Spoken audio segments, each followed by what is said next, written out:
Hello, folks.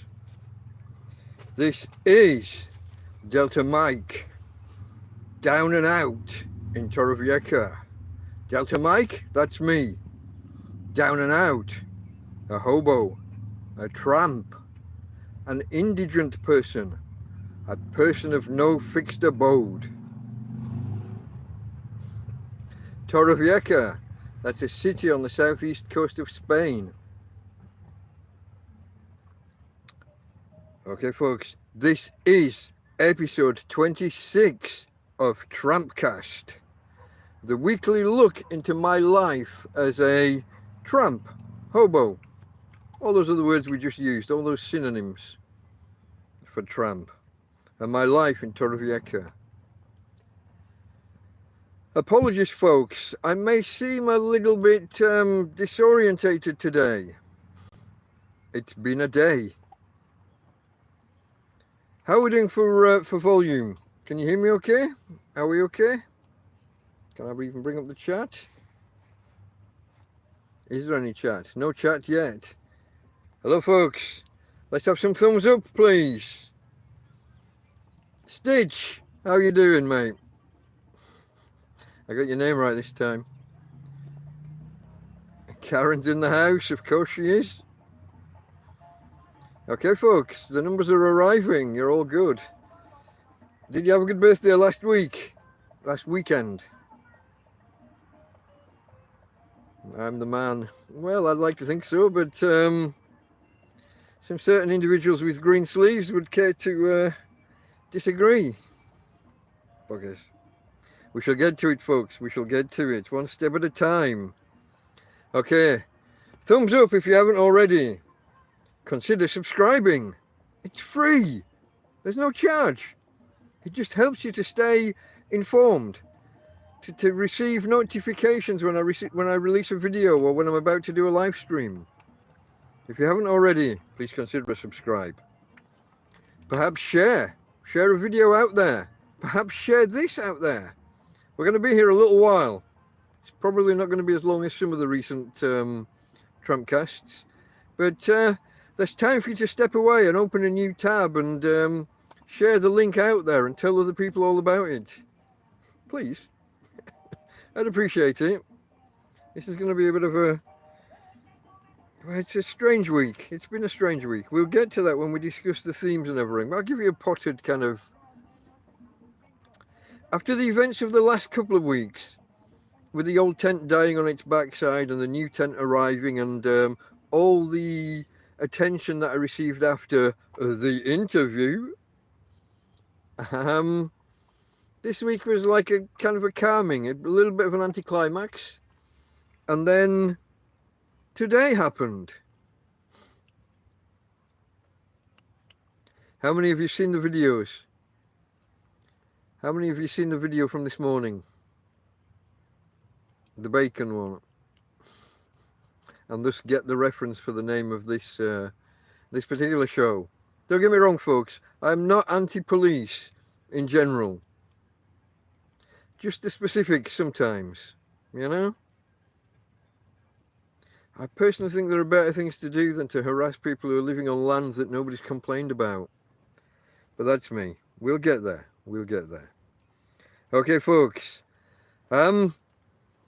You guys who are here already in the first 4 minutes, you don't need to worry about this next part about being live.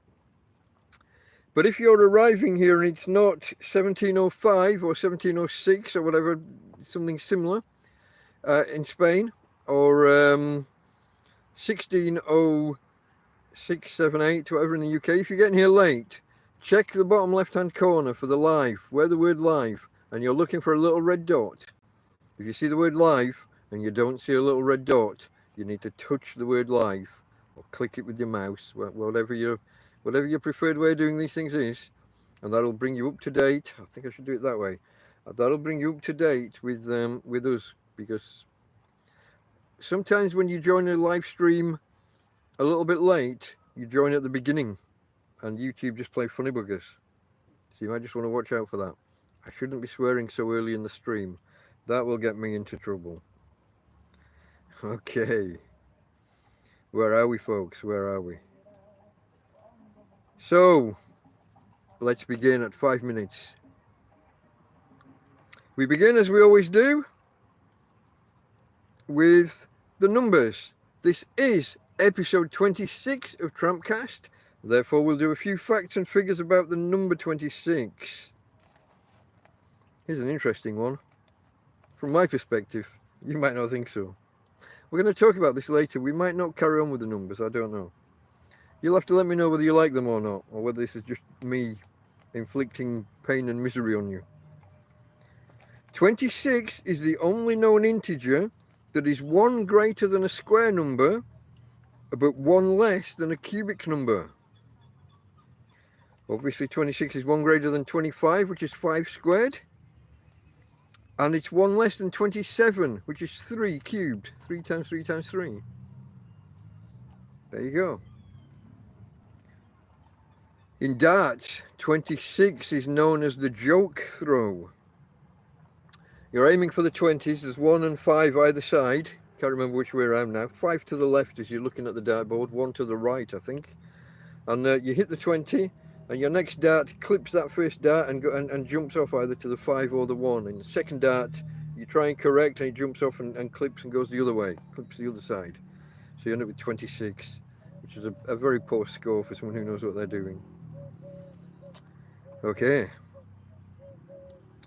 a couple of American factoids for you. The 26th state to join the Union in the US was Michigan. I don't know if we've got any Michiganders out there. I don't even know if Michigander is the correct noun for you guys. I hear a guy I follow online use the term. I don't know if it's legit or if it's a joke term. So apologies if I'm offending anybody. But Michiganders is the word that I know. Another American factoid.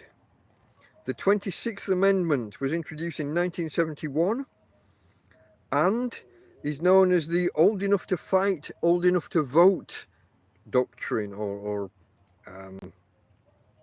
doctrine, covenant, amendment, whatever word you're going to use.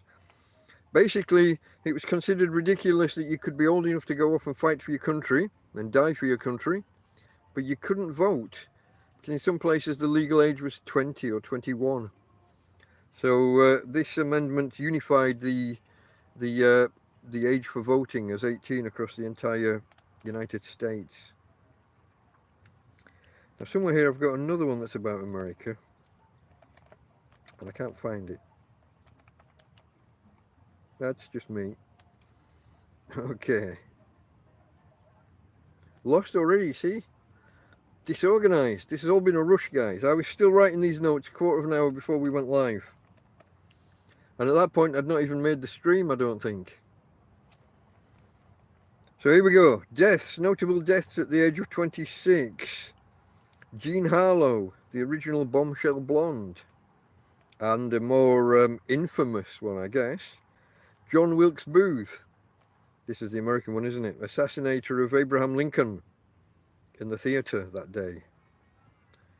Oh, and another one here. This one's American as well. At the age of 26, American males cannot be drafted into the US Army. 25 is the upper age for conscription. Now you know.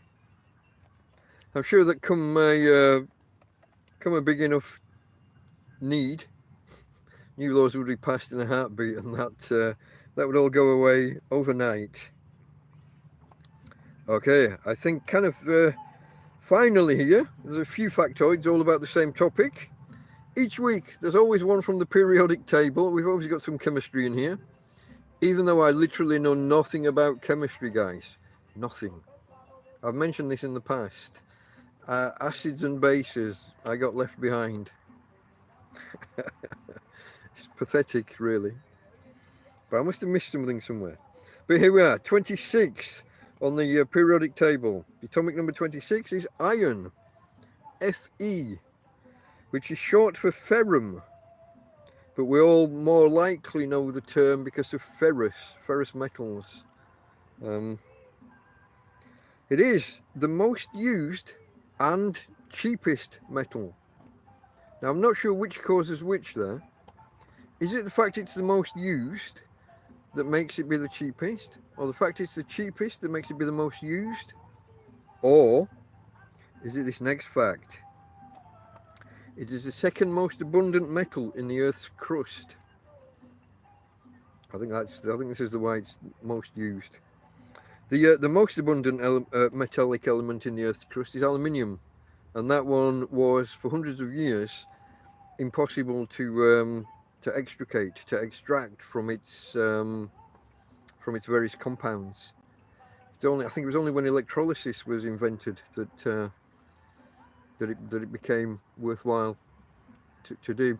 There's a picture somewhere that I've seen online of the man who was the richest man in the world at the time in like 1880 something, or sometime during Queen Victoria's reign, I think. And he's got a turban on, and he's got a lump of pure aluminium. And at that time, I kid you not, aluminium was the most expensive metal on Earth, despite being the most abundant metal in the Earth's crust, because it was always found in compounds with other elements. It was never found on its own, and the process of separating it was too laborious and too expensive. Just a little factoid. Total aside from iron, but iron became the most used and cheapest metal. There we go. What else we got? The chief constituents of the Earth's core. The Earth's core is thought to be almost entirely iron, and the spinning of the iron is thought to be what gives us the magnetosphere, the magnetic shield that protects us from the solar winds and the particles that otherwise would kill us from the sun. They get deflected around by the magnetic field from the Earth's core because of iron. Now you know. James, I saw you there, my friend. Hello.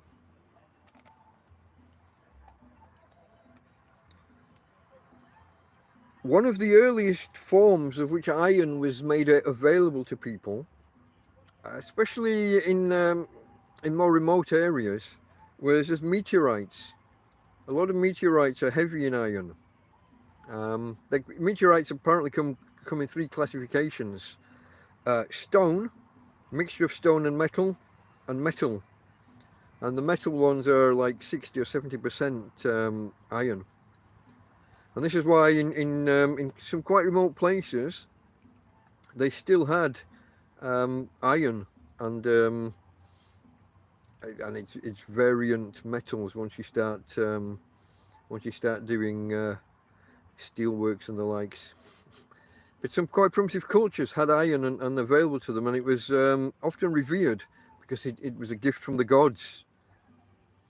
I know nothing about gemstones, Jasper, and they don't fit in with the topic, which is 26. What else have we got, folks? Within the human body, iron's quite important. In fact, essential. Hemoglobin in the body for transporting oxygen around in the red blood cells. Also, because of its work with the blood cells, again, those organs, in particular, liver, spleen, kidneys, those places. It's found predominantly within foods. We get most of it from red meat, egg yolks, and certain vegetables like carrots are high in iron. Well, there we go, folks. That brings a close to 26 facts. Hopefully, nearly interesting facts, as my mate Tez would say. Tina, girl. Tina, that's enough. As I was saying, my friend Tez online has a YouTube channel. Very nearly interesting. Tina, girl. Let's have a bit of quiet. Hey, folks. Another... Tina, sit down and shush. Tradition of the channel. Take the opportunity now. Hey, babe. Look this way. Here you go. Here you go. Excuse the mess, folks. Tina girl, we don't want the back end. Monster that she is. She's my girl and I love her lots.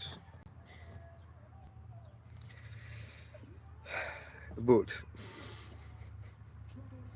okay folks, that was the number 26. Next, slightly different this time. This is the getting to know you section.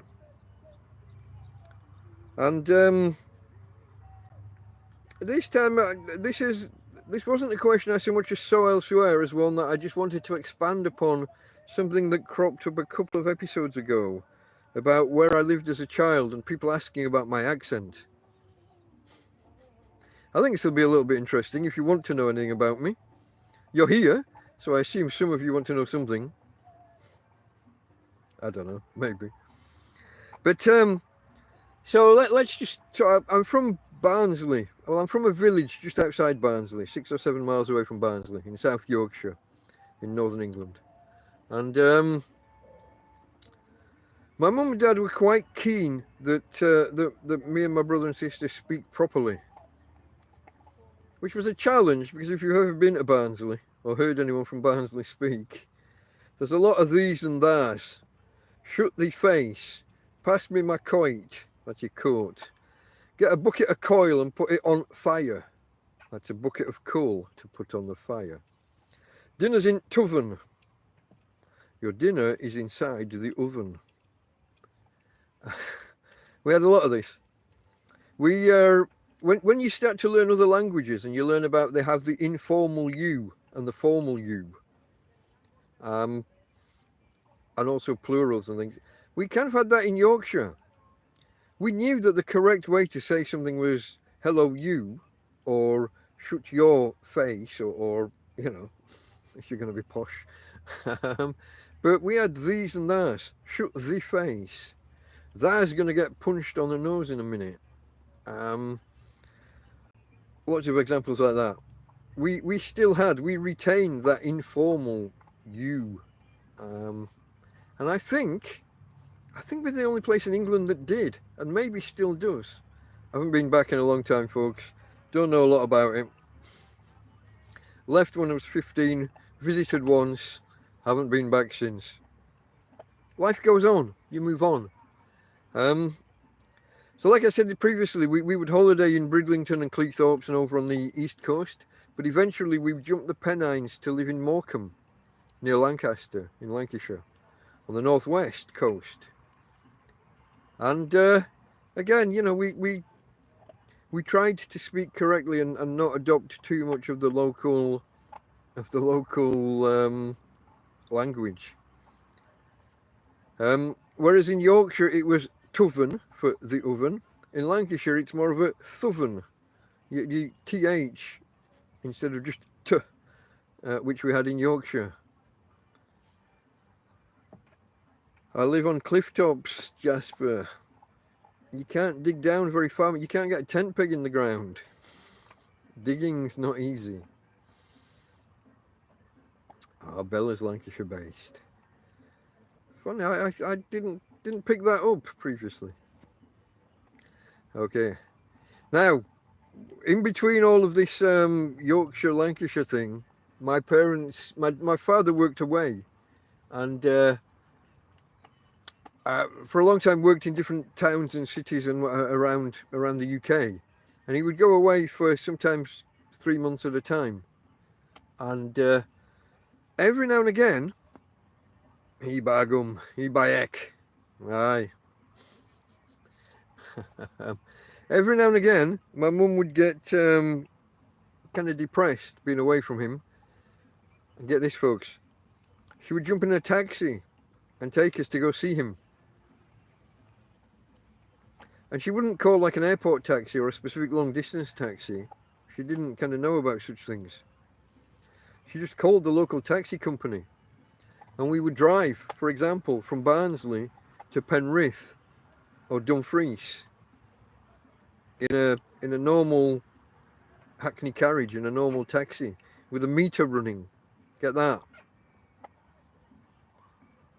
She had no idea about like airport transfers, airport taxis and long distance taxis and booking a journey and just paying a flat fee.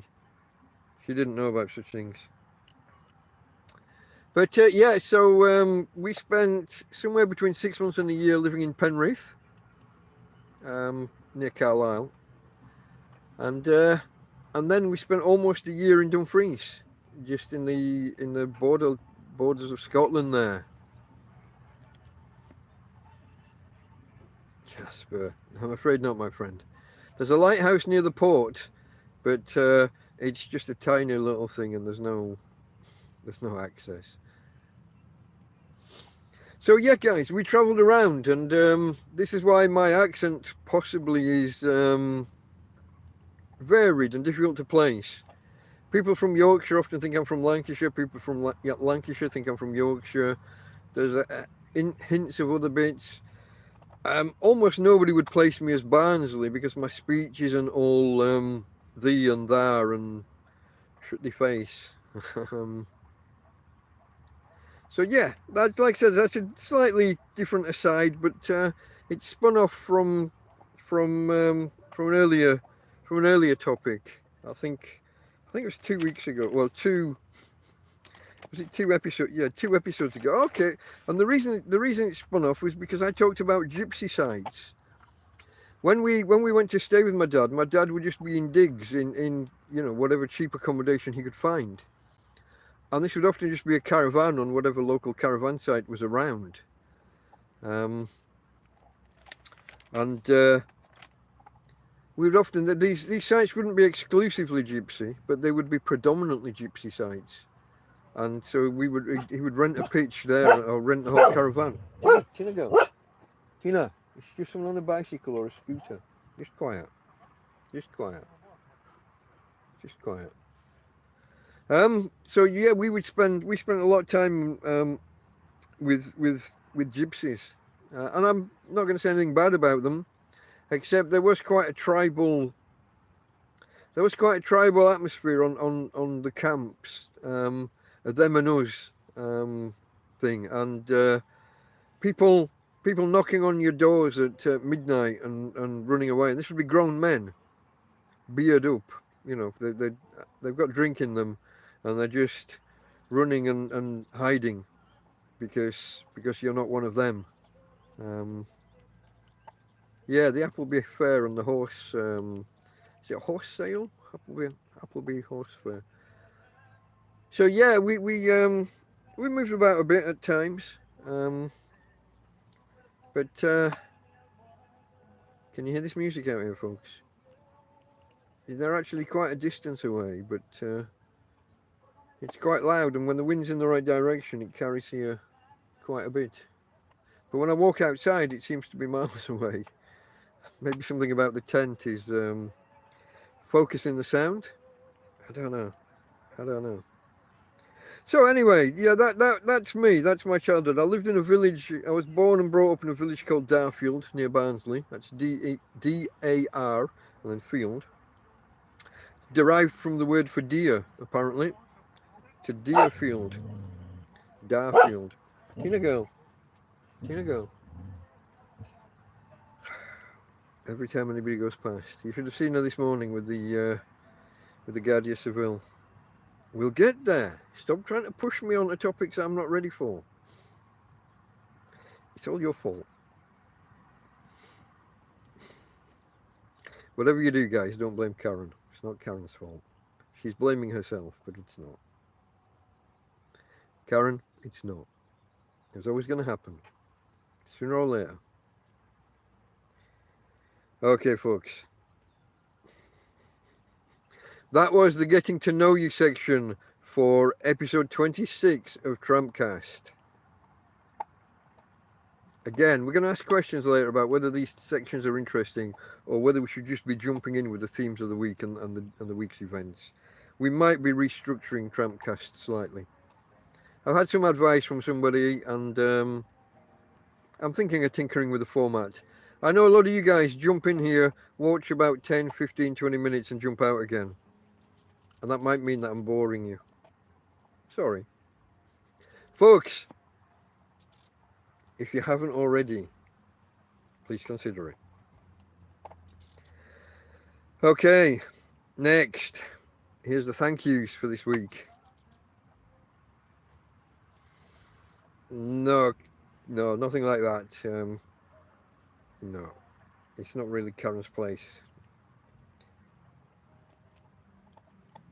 Okay, folks, where am I? Where am I? I was about to start with the thank yous for the week. As I said before, it's been a bit of an anticlimactic week. The rush from all of the influx, the mass influx of new subscribers from the interview from Barry and Karen's channel. That's the Scottish couple in Spain. The influx from that is kind of subsiding somewhat, and things are quietening down. And along with that, fewer PayPal donations. But I do want to take a minute to thank Brendan again, because that guy just won't stop. And I know he's joking when he says this, folks. Don't take him at his word here. But okay, Bella, I will put a link to. There is a link to the interview already in the description to this video. You have to scroll down a bit into the friends of the channel section, about about 2/3 of the way down the description. You have to click more info a few times. But yeah, for anyone who's come late to the party, I was interviewed by another channel. It brought me a lot of attention, which then brought other people in who've in turn given me more attention, and it brought an influx of donations. And 3 people in 1 week offering to buy me a new tent. Incredible. But that's, now that everyone sees me in a new tent, the people walking past here just think I'm a camper. They don't get the backstory. I don't look as impoverished as I did when I had a broken down tent, with rips in the fabric and a tarpaulin over the roof where the roof was split end to end. We've lost all of that. What do you call it? I haven't got the vocabulary, folks, for once. Pathos, I guess. I'm sure there are better words. But yeah, we've lost that sympathy or empathy as people see the guy struggling, battling in a broken down old tent. And in turn online, things have quietened. But my mate Brendan there, he carried on. He sent an amount that I would say, that ain't cheap. And the label that he sent with the donation, he's joking, so don't take this wrong, because I'm going to have a word with you all in a minute. I need to seriously word some of you. But he says, for booze, smokes, treats for Tina, don't waste it on crap. I like his sense of humour. Buy booze, cigarettes and treats for the dog, don't waste it. But while I'm on the topic, I released a video yesterday, which is a clip taken during the... Good afternoon, Tom. The video I released yesterday was a clip taken from last Sunday's TrampCast. And I've got the can of beer and, I do a cheers and what have you. And lose 3 subscribers instantly. Guys, if you're massively puritanical, I'm probably not the stream for you. Probably not the channel, the YouTube channel for you. I'm a tramp. I live in a field. Life is hard. I like to relax with a beer when I can afford it, or a wine. People will sometimes ring it. Got a visit this week. We'll get to this as well. I had a visit this week. A couple of guys arrived. Can only remember the name of one of them. 2 Scottish chaps. One of them was called Sandy. In my head, I've got Dave as the other guy, but I apologise, other guy. The one that's not Alexander stroke Sandy. I can't remember. I'm terrible for faces and names. I apologise. But they brought a couple of cans of beer. Because it's a thing that people do. So I like a beer. I will have a beer when I've got the money for a beer. If me drinking a beer or a glass of wine offends you, I can't help you.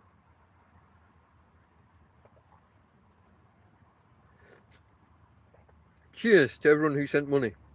Cheers to Brendan for his for his donation and for the witty "don't waste it" comment.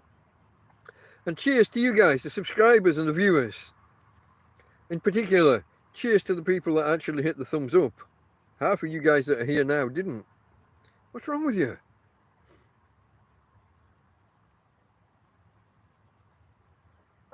Okay, folks. Did I just spit or did that drop from my moustache? Can't take me anywhere, folks. You cannot take me anywhere. I'll embarrass myself even in a field. I don't know. Okay. So, apart from Brendan's financial donations, other contributions this week. Mark's been to the camp, I think this is his 4th visit. And this time he came bearing gifts. He brought me a nice quilt, which I'm using on an evening. When I sit in this chair and the sun goes down, very quickly gets a little bit cool in here. There are massive vents at either end of the tent and a big vent above the door, and there's no real mechanism to close them off. It's a summer tent, I think, but I undo a couple of strings outside and those flaps fall, and are we back? I just got disconnected. I'm going to assume we're okay because we always have been in the past. I was just saying, I need to build something. I've got a cardboard box, so I'm going to cut out a cardboard flap and put it over this this vent. But when I sit here on an evening and the sun goes down, it can quite quickly become cool in here. So I put a little jacket on that Karen's husband gave me the other week. And then I've now got a quilt from Mark, which I now sit here and use. Saves me bringing 4 blankets off the bed, putting them here, then having to take them back later. Because what I was finding was in between times, if I brought the blankets off the bed and left the main quilt, my main duvet on the bed, when I went in at night, the cool air, the damp had kind of come out of the cool air, and the bed would be a little bit damp. Yeah. So by being able now to leave the blankets on the bed with the picnic blanket over the top, waterproof cover face up, and just bring this extra quilt, this extra duvet out. Duvet is like a comforter for anyone from the US. I think that's the nearest equivalent you've got. A padded blanket, stitched. You'll have to look it up yourself if you're not familiar with the words duvet or quilt. Can't help you. Separated by a common language, folks. I do my best to translate between the different versions of English, and also the different metric and imperial measurement systems. I try to accommodate you all. But yeah, Mark came on Monday and brought me the quilt, and as I've already mentioned, my two new Scottish friends came one day this week and brought beer, crisps, and biscuits. That's a success, isn't it? I think that was Thursday. I have to go from memory a little bit. Like I said, guys, it's been a really quiet week until today.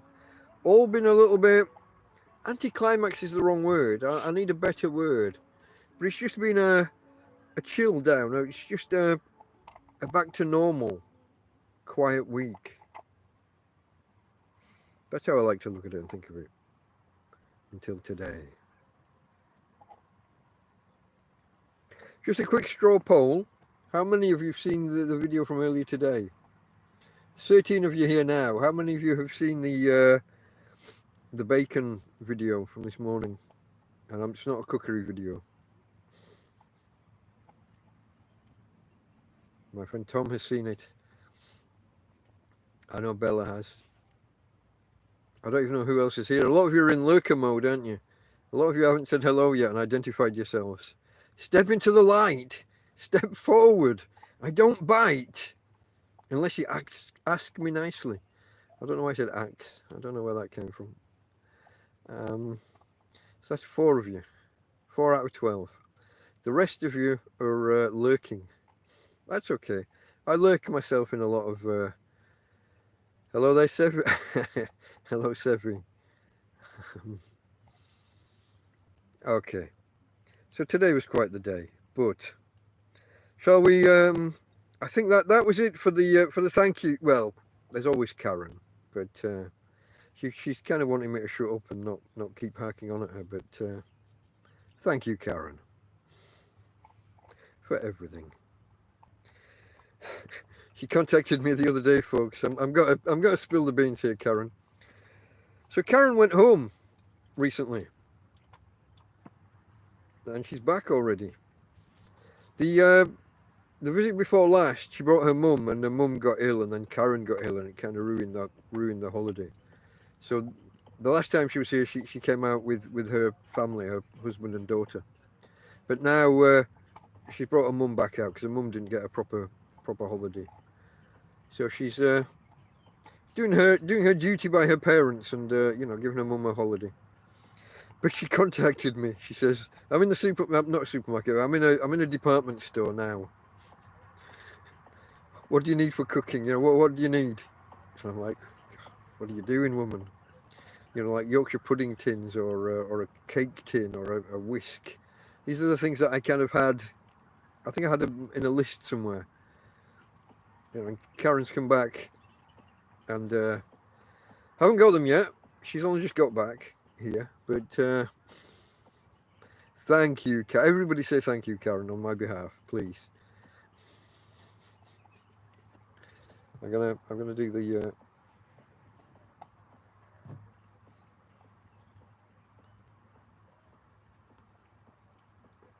Diamond Lane, Bonnie, Scotland.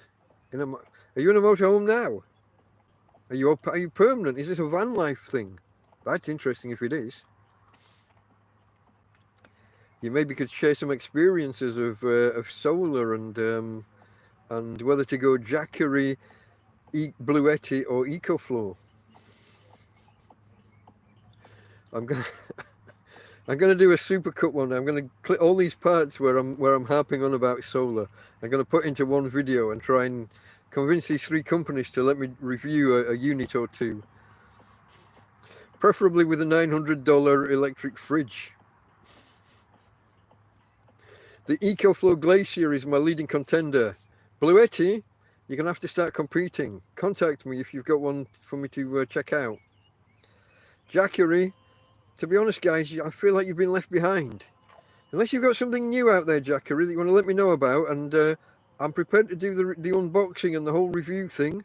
We'll do the short-term review after a week and a longer-term one. EcoFlow, always fastest charge. Yeah, this is my.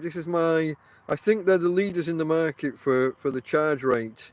So the EcoFlow, we're singing your praises, my friends. If you want to just let us have a review unit or 2, I'm here for you. If they've got a YouTube channel, I'm gonna give them an @ in the descriptions from now on. List them as a friend of the channel. See whether I can't persuade them. Okay, folks, that's enough of the grift. Let's move on. That was the thank yous, including my friend Karen. Let's move on now. On 39 minutes, let's move on to the themes of the week. And the themes of the week, I've kind of summarized already.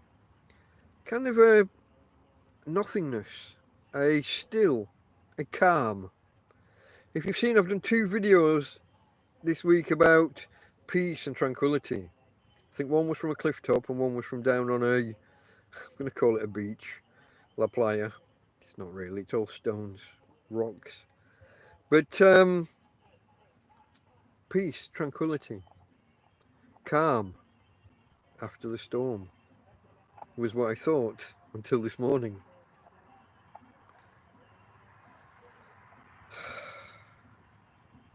That general anticlimax, that general relax, that general calm down and return to normality. Another theme of the week has been e-shopping. My mate Joby needed or wanted a few things. It's outside. Karen got me a lantern, a solar-powered light, that has three brightness settings, folks, and on its lowest setting, it's enough for the tent to just have a nice glow. If you stand outside, you can see the light, but it's not, it's not too much. And on that low setting, they claim 22 hours functionality. And I've seen nothing to disprove that. I ran it for 2 days without charging in between. And when I say I ran it, I mean I put it on at kind of 7, half 7 at night. And it's on until 4 or 5 in the morning when I either go to bed or wake up again, in the chair or whatever. Have you seen my chair, folks? Look, I don't know whether I've made this clear, what I'm sat in. I'm sat in a big, what I would call a big armchair. I'm trying to remember the name of a company from the UK. Was it Wingfields? Were they the old people chair? These kind of wing-back chair things, if that's the right phrase or term for them. I'm in a tent. This was Karen as well. Found it by the bins, and her husband threw it in the car and brought it. Shall we just rename the channel the Karen channel? But the good Karen, not that how they use the word Karen nowadays to signify, belligerent, entitled white women. Not like that. This is my friend Karen. Okay, e-shopping. Going back to Karen brought me this lamp, and we really like it. And my mate over in the other tent, my mate in the field, tent's under a tree, could do with a light, and solar power is better than having to charge it from a battery after the event, or paying for batteries. He's going through batteries at a rate of knots at the minute. So there's a store over here called Leroy Merlin. I don't know if they're Spanish only or if they're Europe-wide. It doesn't sound like a Spanish name, does it? Not impressed, folks. Not impressed. Everything I've seen from there, and when I've looked on their website, everything looks good. But we've had an experience. And it ruined a couple of nights. It ruined the day for my pal there, because he walked to the shop because the stuff he wanted was in stock. Then the guy said, no, it's not, and it'll be 10 days. And then the next day, their website and app still said it's in stock. So I wasted Friday night arguing with them on Twitter. Because that's what Twitter is for, isn't it? Or X, as it calls itself now.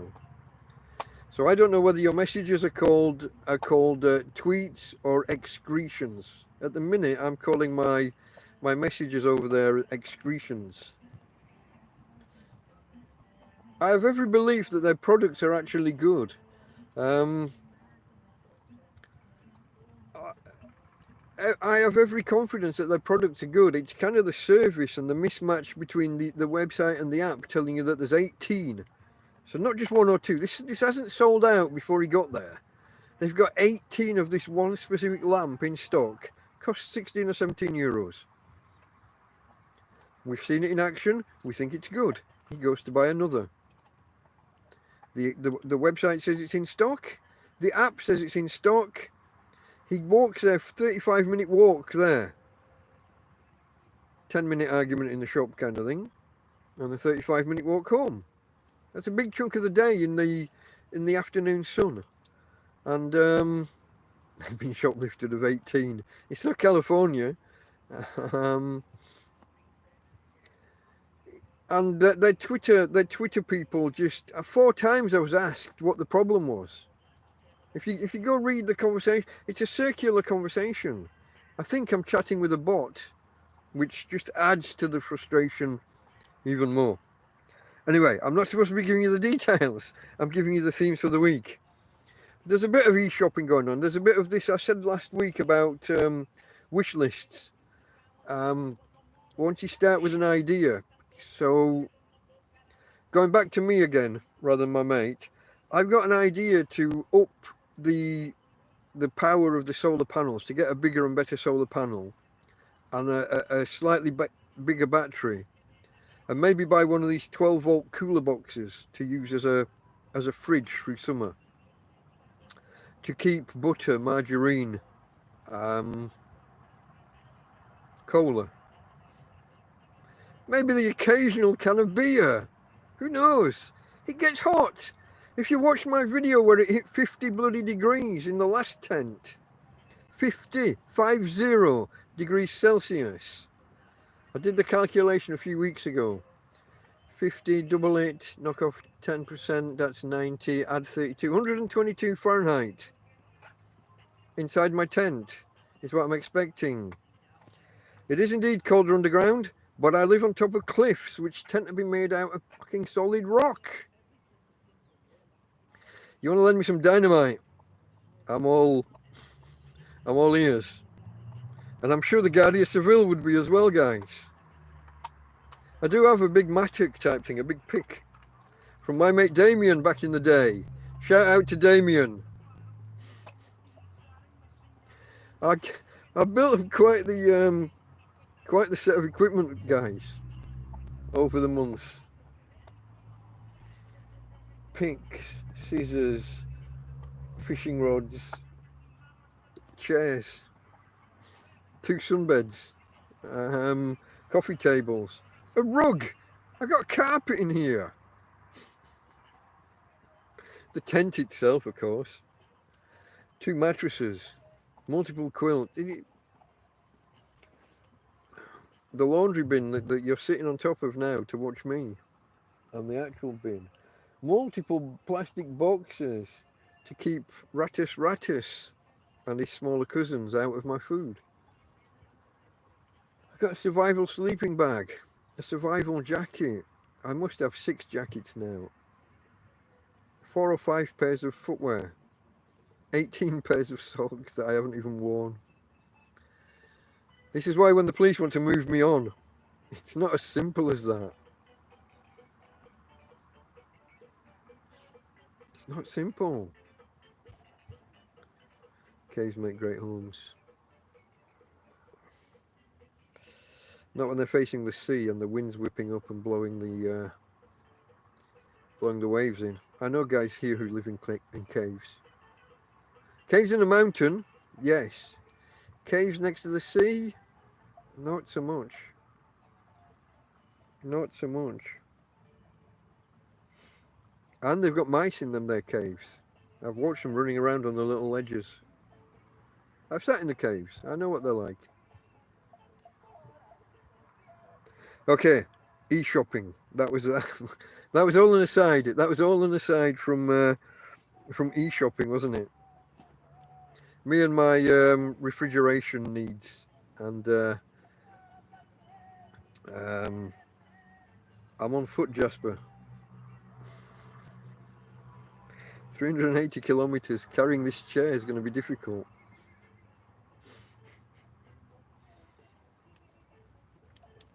Okay, folks. There was two more items on the themes for the week.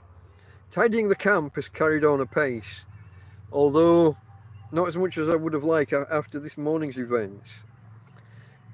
Separated everything off that wants moving, that wants throwing away, and it's kind of piled up. So when the busies arrive today, which is the final theme for the week, really, it's put a dampener on the whole week, folks. One event, and even afterwards, I sat here this morning shaking. About an hour or two later, I started to shake as the adrenaline wore off. I think it's adrenaline. It might be the cortisol. The fight or flight. I think there's an interplay, isn't there, between adrenaline and cortisol. I can't remember the specifics. I'm not a biologist. But I can tell you what a woman is. Okay, Wokesters, bring it. Bring it. Okay. How many subscribers have I lost so far today? If I try hard, can I lose you all? It might be possible, folks. It might be possible. So the final two things then, yeah, they're linked, I guess. Tidying the camp and having it You know, when you tidy, things get worse before they get better. So we've got a pile of things that are ready to go. And now all the rest of the land is clearing. You know, it's not totally clear, but it's getting there.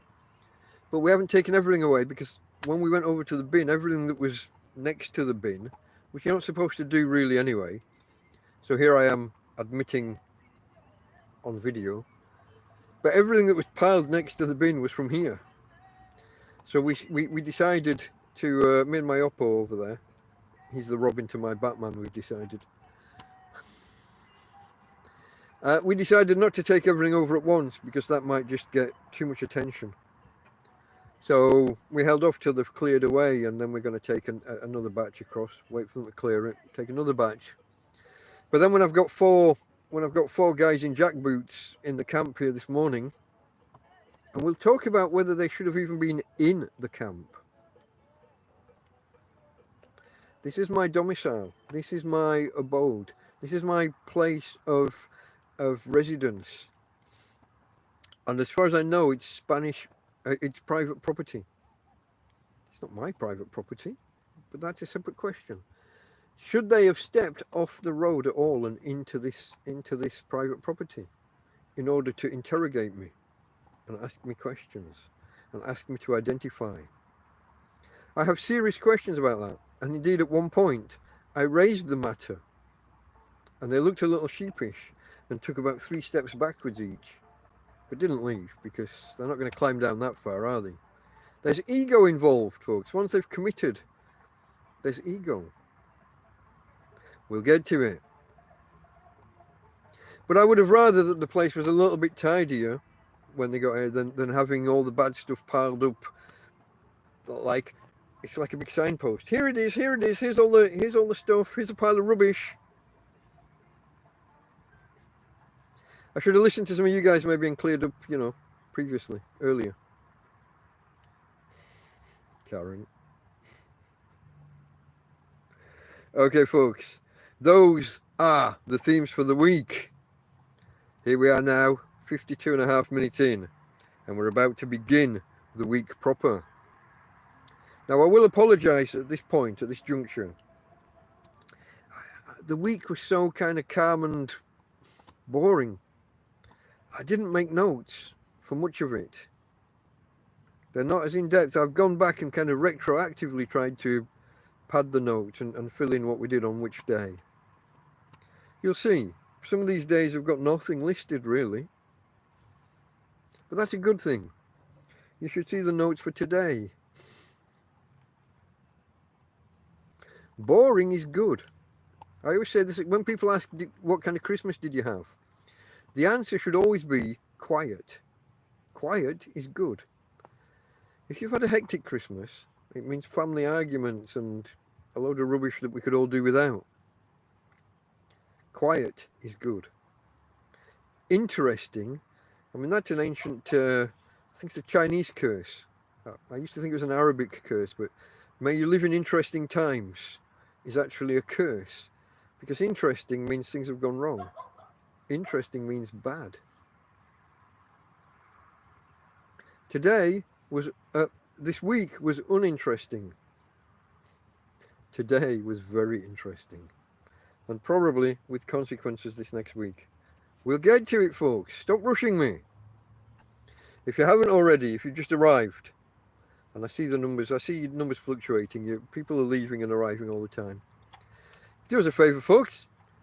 Hit the thumbs up. Hit the like button. Possibly share this with people. You know, hit the share button and tweet. Send it to Facebook. Email your mum. Whatever. I don't know. Maybe don't email your mum. I might not be suitable for your mum. Although if you're young and your mum's about my age, I am single. I could be your dad. Stepdad at least. I wasn't claiming anything. Let's get off this topic. Okay, folks. We're coming up on 55 minutes. Let's begin the week. Last Sunday, after we finished the This is 26. That was 24 because we were one behind, weren't we? So when we finished TrampCast 24, do you remember it had gone dark?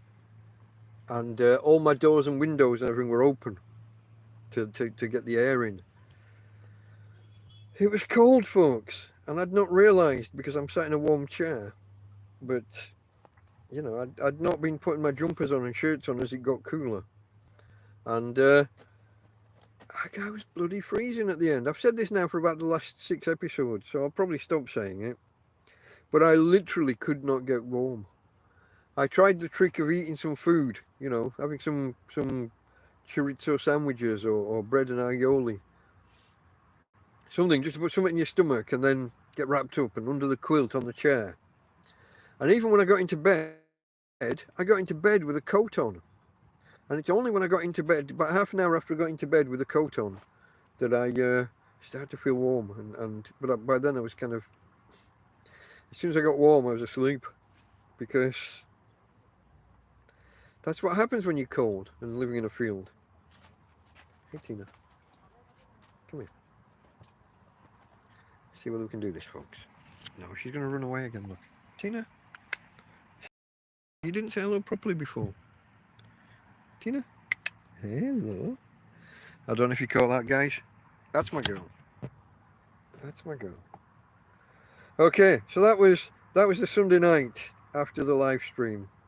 Nothing else happened really. Just trying to get warm. Like I wrote here, got into bed with a coat on. A quilt, 4 blankets, and now another quilt on top. And I was still there with 3 layers and a coat. It wasn't that cold. It was me.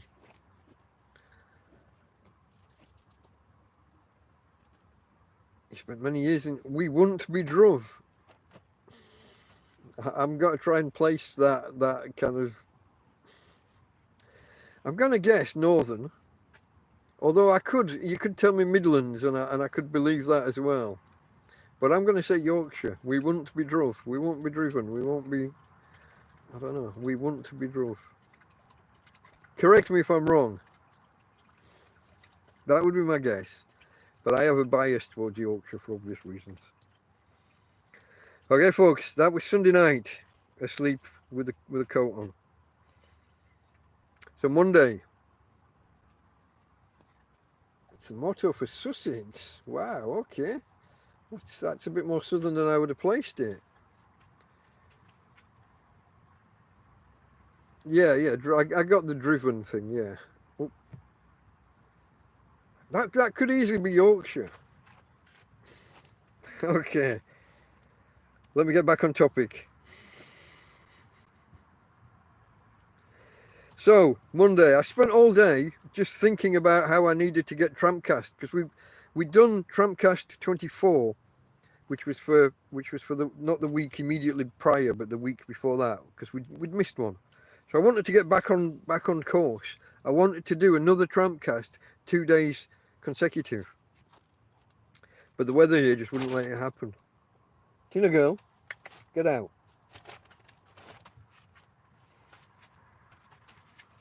She's trying to crawl into the bedroom there where the food's stored. I wonder what she's after.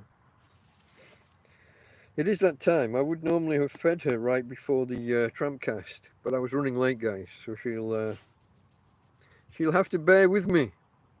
And it's not a teddy bear with me. Stupid joke, I know. So I wanted to catch up. I needed to get TrampCast 25 done, 025, TrampCast 25 done, but the wind just wouldn't let it happen. And it's about this time where this is when Mark arrived on the Monday, the guy who brought the quilt that I'm now using when I'm sat in this chair. And he said that he'd actually passed on the Sunday, but had seen lights shining out, and he was kind of advising me not to have too many lights shining out. But the lights were shining out because, like now, I'd got the window open to let light in to do TrampCast. And then when it went dark and I needed to turn a light on so you guys could carry on seeing me, and I didn't want to get up and start spending 5 minutes closing curtains and doors and air vents, you know. So he'd walked past the night before, the Sunday, while I was doing the other TrampCast and seen the lights on. Nice guy. Like I said, I think that's the fourth visit to the site, and he, like I said, he brought me the quilt, the padded blanket, for people who don't understand quilt or duvet. Like Trevor and Simon, we don't do duvets, do we? That's an old one going back to kids' TV in the 90s, I think. Maybe early 2000s, but I think 90s. Okay. The wind prevented it. Mark came round. And Mark's the guy who suggested, he has a lot of experience of doing live streams, but not on YouTube. He used to do Periscope, which became part of Twitter. And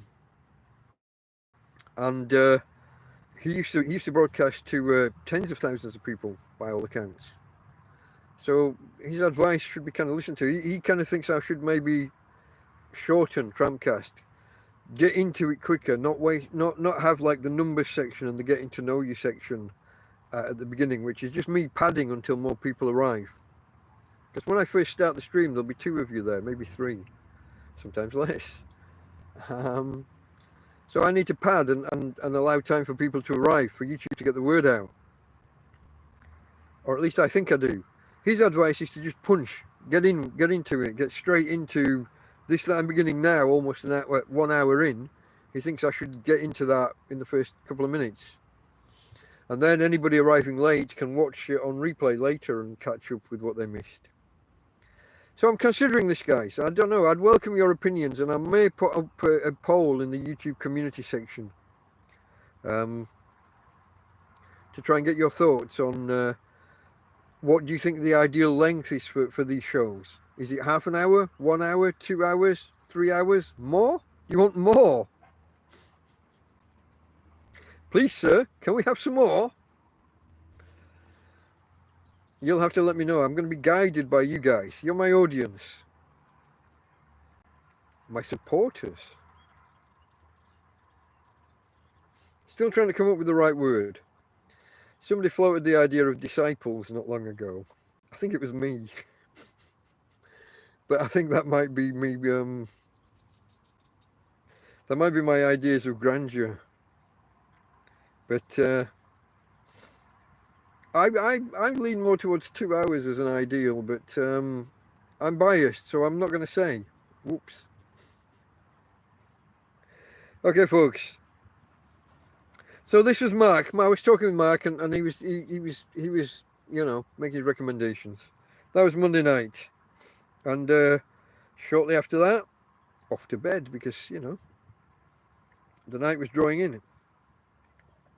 Now Tuesday was a very warm day, and for once the wind dropped, and it looked likely that we'd better get a TrampCast done and get caught up, get back on track, so that this weekend I would be able to do about this last week, which is where we are now. So as you can tell, TrampCast did indeed happen at some point in the week. Was it Tuesday? Let's find out. It was. But while I'm preparing for TrampCast, I sit in here and I'm looking out of this door behind me. You can see the door? I'm facing that way because this chair normally faces that way. And on the ground, I had to turn it this way because I was just I was just a total silhouette when the sun was behind me. But I'm sat here writing my notes, and on the ground, bearing in mind this is like 1 o'clock, 2 o'clock in the afternoon, a fucking rat! He just wanders past, stops, looks up at me, knows that I can't get to him because the door's fastened. He knows it's going to take time for me to get out there. So he looks at me and holds my gaze for about 3 fucking seconds. Daytime, middle of the afternoon. What's that about? Anyway, I shout at him and he scuttles off, and I eventually get out and chase the direction that it looks like he's gone.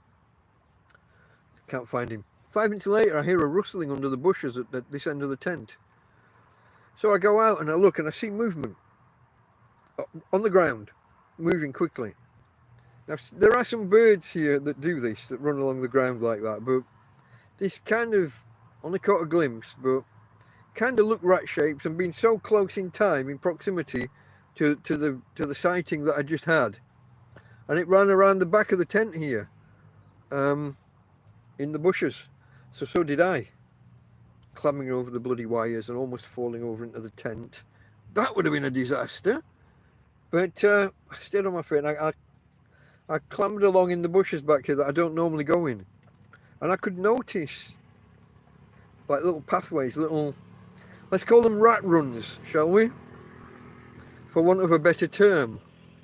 There were little tracks in the vegetation, such as it is. And then I noticed a hole. And I looked down. And I'm sure this is a nest for one type of vermin or another. So I come back to the tent and I get my traps, which have been arranged recently just along the edge of the outside of the tent here at night, and I've caught a zero in the time they've been there. And I deploy them over there around this hole that I've found, and then I have an idea. I read up on what they don't like, and some people say that they don't like urine. Science kind of says that that's bull, but hey, these things don't become kind of popular, myths isn't the right word, but they don't become popular knowledge without some semblance or element of truth. And at the time, I'm not wanting to boast, but I just happened to have a pot of urine laying around. I know.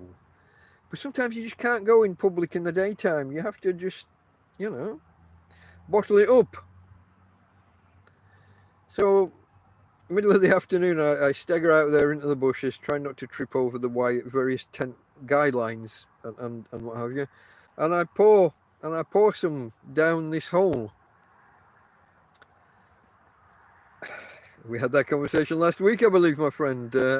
I think that was TrampCast 24 on the Sunday, I think it was. The topic arose. Anyway, guys, I pour this noxious liquid, shall we call it, down one of the holes. That's a good 1.5 litres. I can be productive. And I see a tail. Something's come and turned around, and I can't work out whether it's the end of a longer tail or whether it's the entirety of a shorter tail. I couldn't quite work it. So I don't know whether this hole is mice or rats. But there's something down there that's got that kind of tail. And yeah.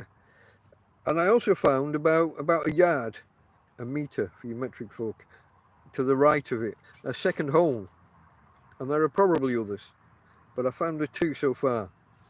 So I moved some of the traps around that other hole.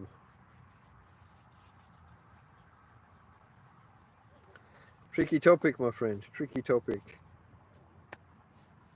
So anyway, there I am. I've poured noxious substances down one of the holes, and later on I come back and pour some down the other. And it has to be said, haven't heard anything from them this week. You notice that in the themes for the week, rodentia, rats and mice, wasn't one of the topics. Haven't heard a peep from them after that Tuesday when the bugger walks past and then runs around the back. Haven't heard anything from them since then. Now, there are other factors. There is a cat that's been spotted in the field, and I've heard a screeching owl at night a couple of times. The kind of screech that they do when they're hunting for the mice. They do a kind of an echolocation-y kind of thing, don't they? So there are other factors, not just my pouring noxious substances down the holes. But so that was Tuesday afternoon, and I finished preparing my notes, and I did TrampCast. We got it out of the way. We got Mike, you're good looking. Do you get women after you? That's like some kind of joke. How much to say now? I could actually add this to a getting to know you topic for next time. I've never been particularly successful with the ladies, no. No. And there are reasons. Um, if you want a laugh, no, laugh's not the right word. Look up the disease cherubism. That's cherub like an angel, little fat child. CHERUB, and stick an ism on the end. Let's just say that my pictures, my x-rays, used to be used in medical journals when I was a kid.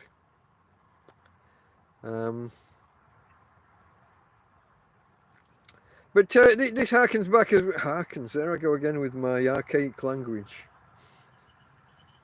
I'm a one for language, old words. But the Ernest Hemingway stream last week, I can't remember. Was Ernest Hemingway? Was that the Tuesday stream? I didn't make a note of what the titles were.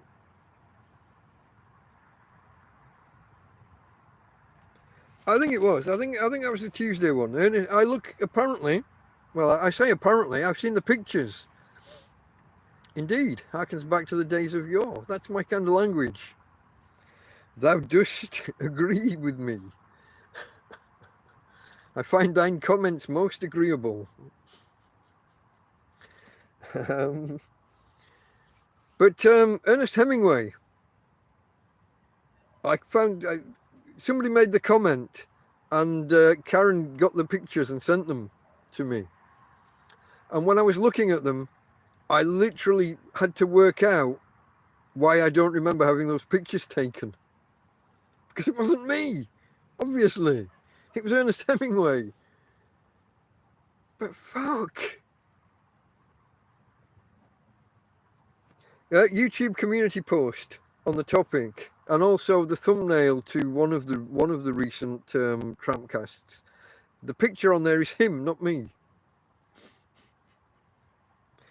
Anyway, folks, Tuesday, did the TrampCast. Let's get back on topic, shall we?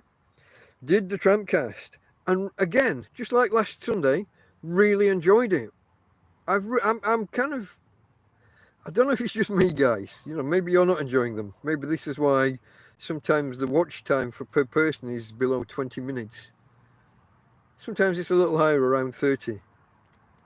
But I really, really enjoyed myself on the Tuesday, just like I had on the Sunday stream. I could have kept going. If I had something to talk about, I could have kept going. I think one day we should do a marathon stream, like a 6-hour one, if we can come up with a topic and if there's enough interest. Maybe we could do it to raise money for a charity or something. Not this charity, you know, a proper, real one. I know. Charities. Difficult topic. But it's an idea. Maybe we could just do a longer stream one time. I see some guys out there who do 24-hour streams. I'd be up for it. You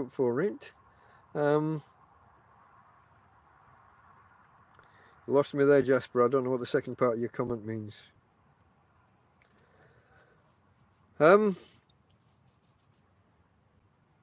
Yeah, a marathon stream. We maybe try that one day. I get into a flow. I get into a rhythm. I enjoy myself, especially.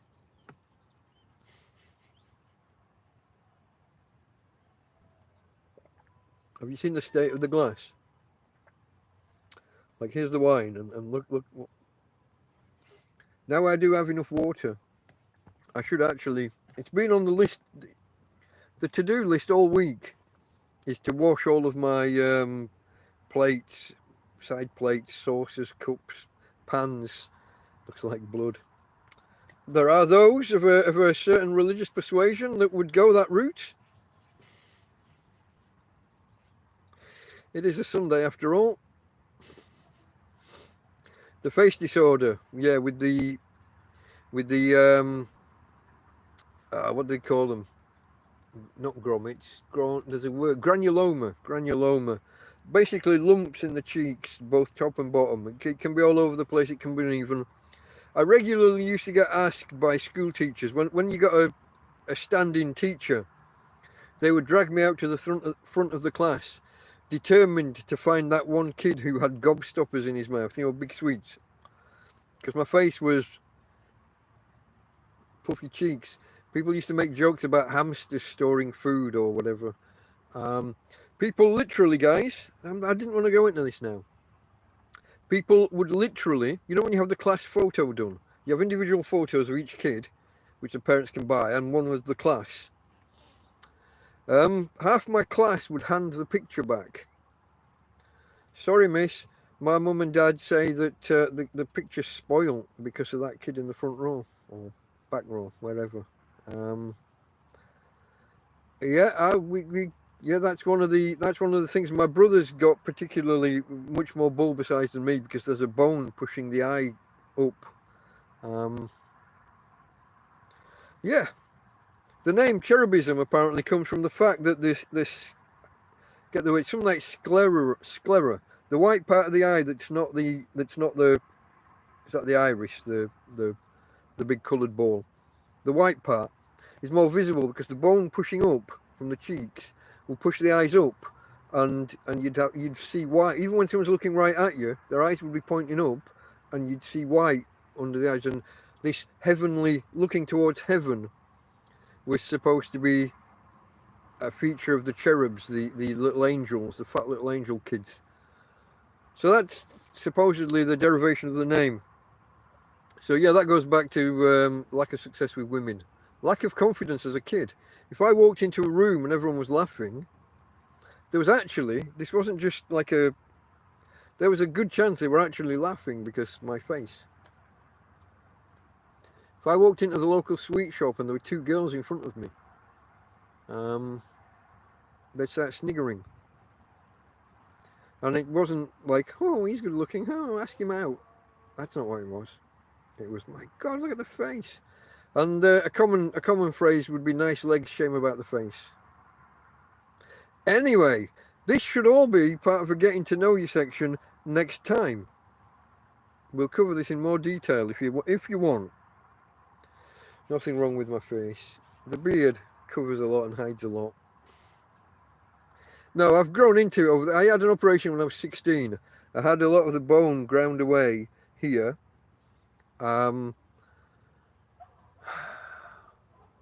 Next week. I've grown into my face. They always said I would, but it was those difficult years from age 2 to 17 or so when I had the operation, 16, 17. And then the aftermath, the lack of confidence and everything that goes with that. And the bad teeth that I had, which were a part of it as well. And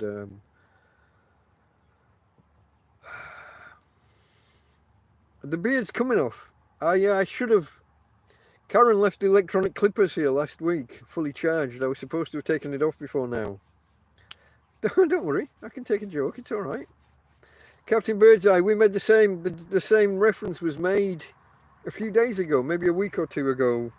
Oh, that was Damien. Yeah, my mate Damien, who is one of the guys who helped me a lot back in May. When I said about the pictures of me and Ernest Hemingway, he posted a Captain Birdseye picture. So yeah, it's all right. We're all good. I can take the banter. I take it as well as give it. Don't worry.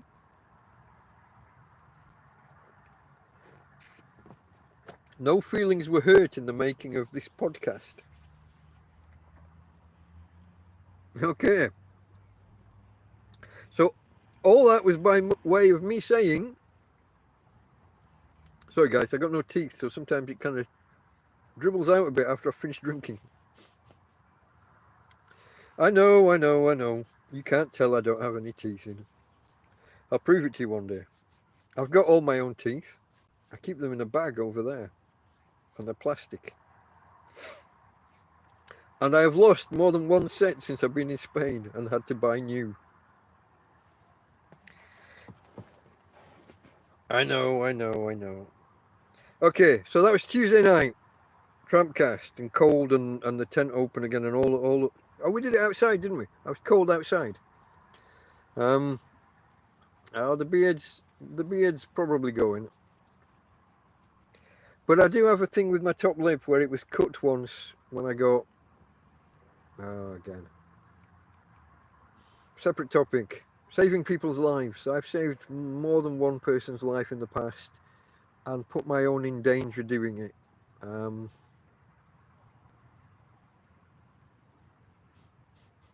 Saved a policeman once. Probably never again. They tried to lock me up for it. We'll get to that another time. Let's make a list of these little anecdotes. The time I saved a policeman's life and the rest of the police tried to lock me up for it. Earning the hate one step at a time. Yeah, the beard is like entirely white and the rest of me is not. Well, I'm not going to say the rest of me. Most of me is not. We'll see, folks. We'll see. Tuesday night, TrampCast finishers.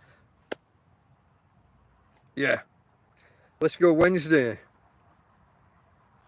This one, Wednesday, this was where I filmed the first of the two kind of peace and tranquility kind of videos.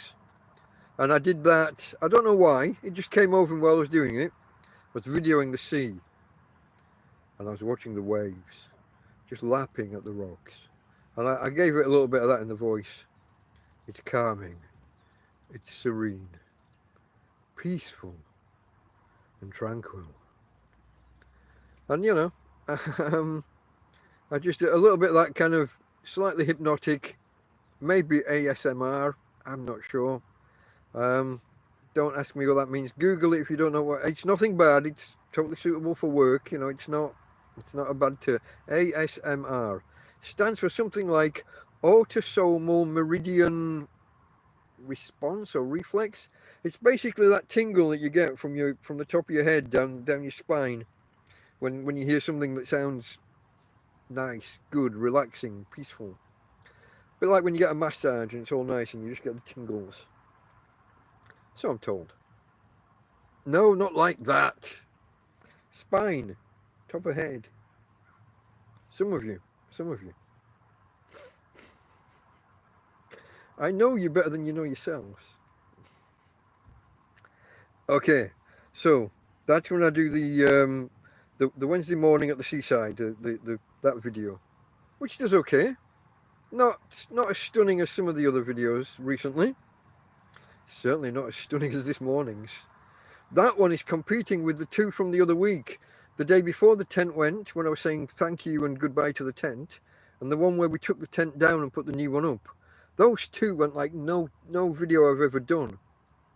I have other videos that have had more views in total, but they've had 6 months or 9 months to collect those views.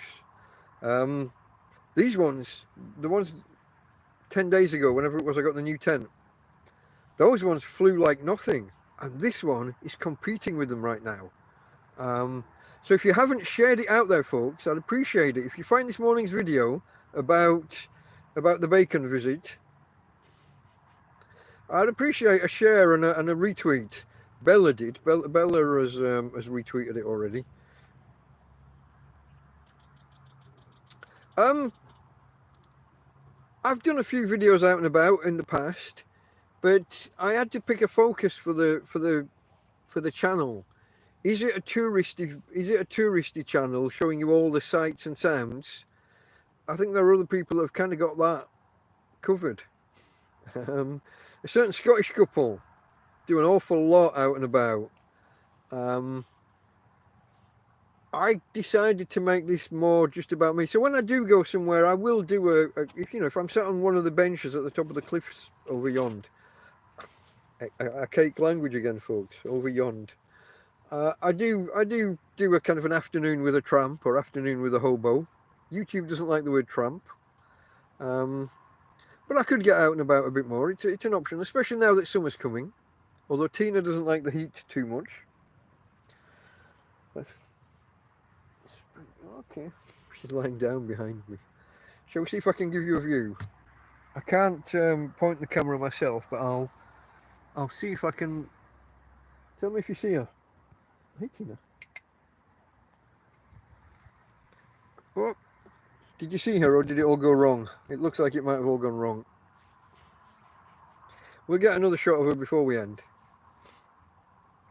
Okay, if enough people want to see more out and about. I haven't got transport, so I don't get far, so I'm limited to a an area. Although in the past I have walked to Lasenia and back. I have walked to Guardia and back. Those are about 12 kilometers, 13 kilometers each way. Don't know that one, no. Well, I'll have a look after. Oh, died a few years back. That's not good. That's not good. Okay, folks. Wednesday, morning at the seaside. It's peaceful. It's tranquil. This is not your everyday seaside. This is M&S seaside.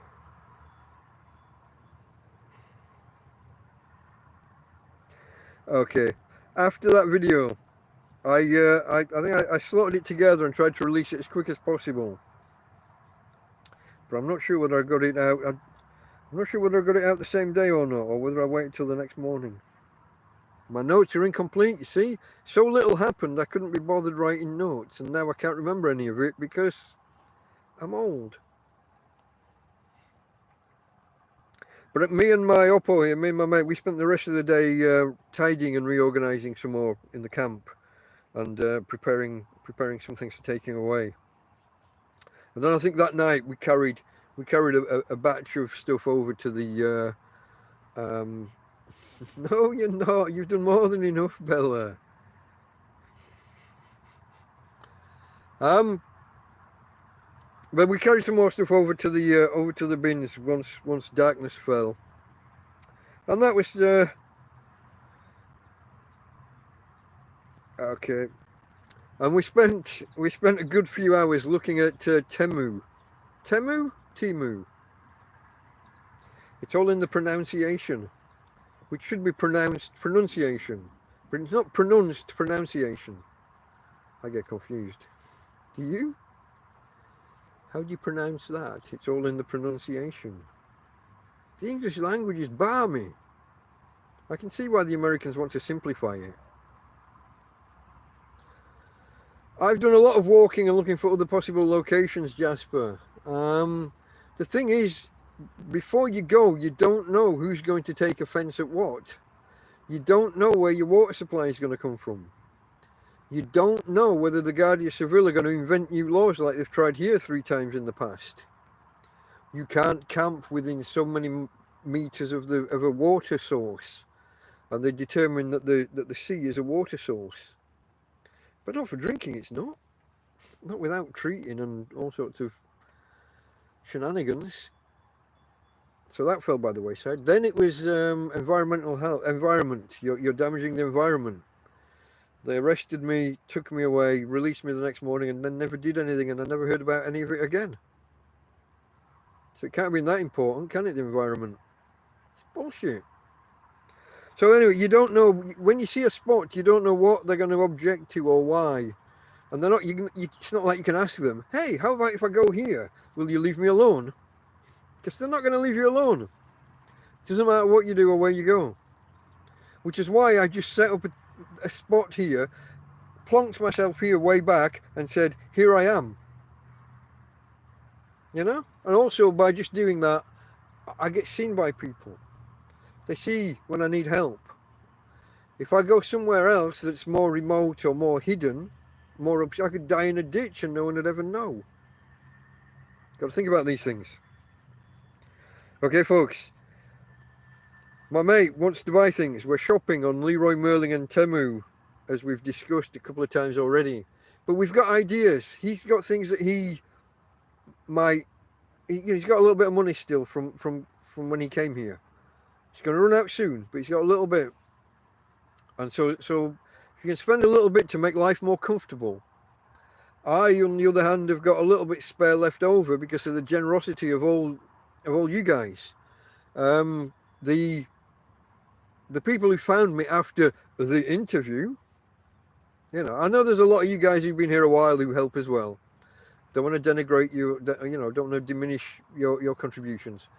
But when we got all the extra people, and I jumped, guys, from 420 something subscribers, we're now over 750. We're now over 760.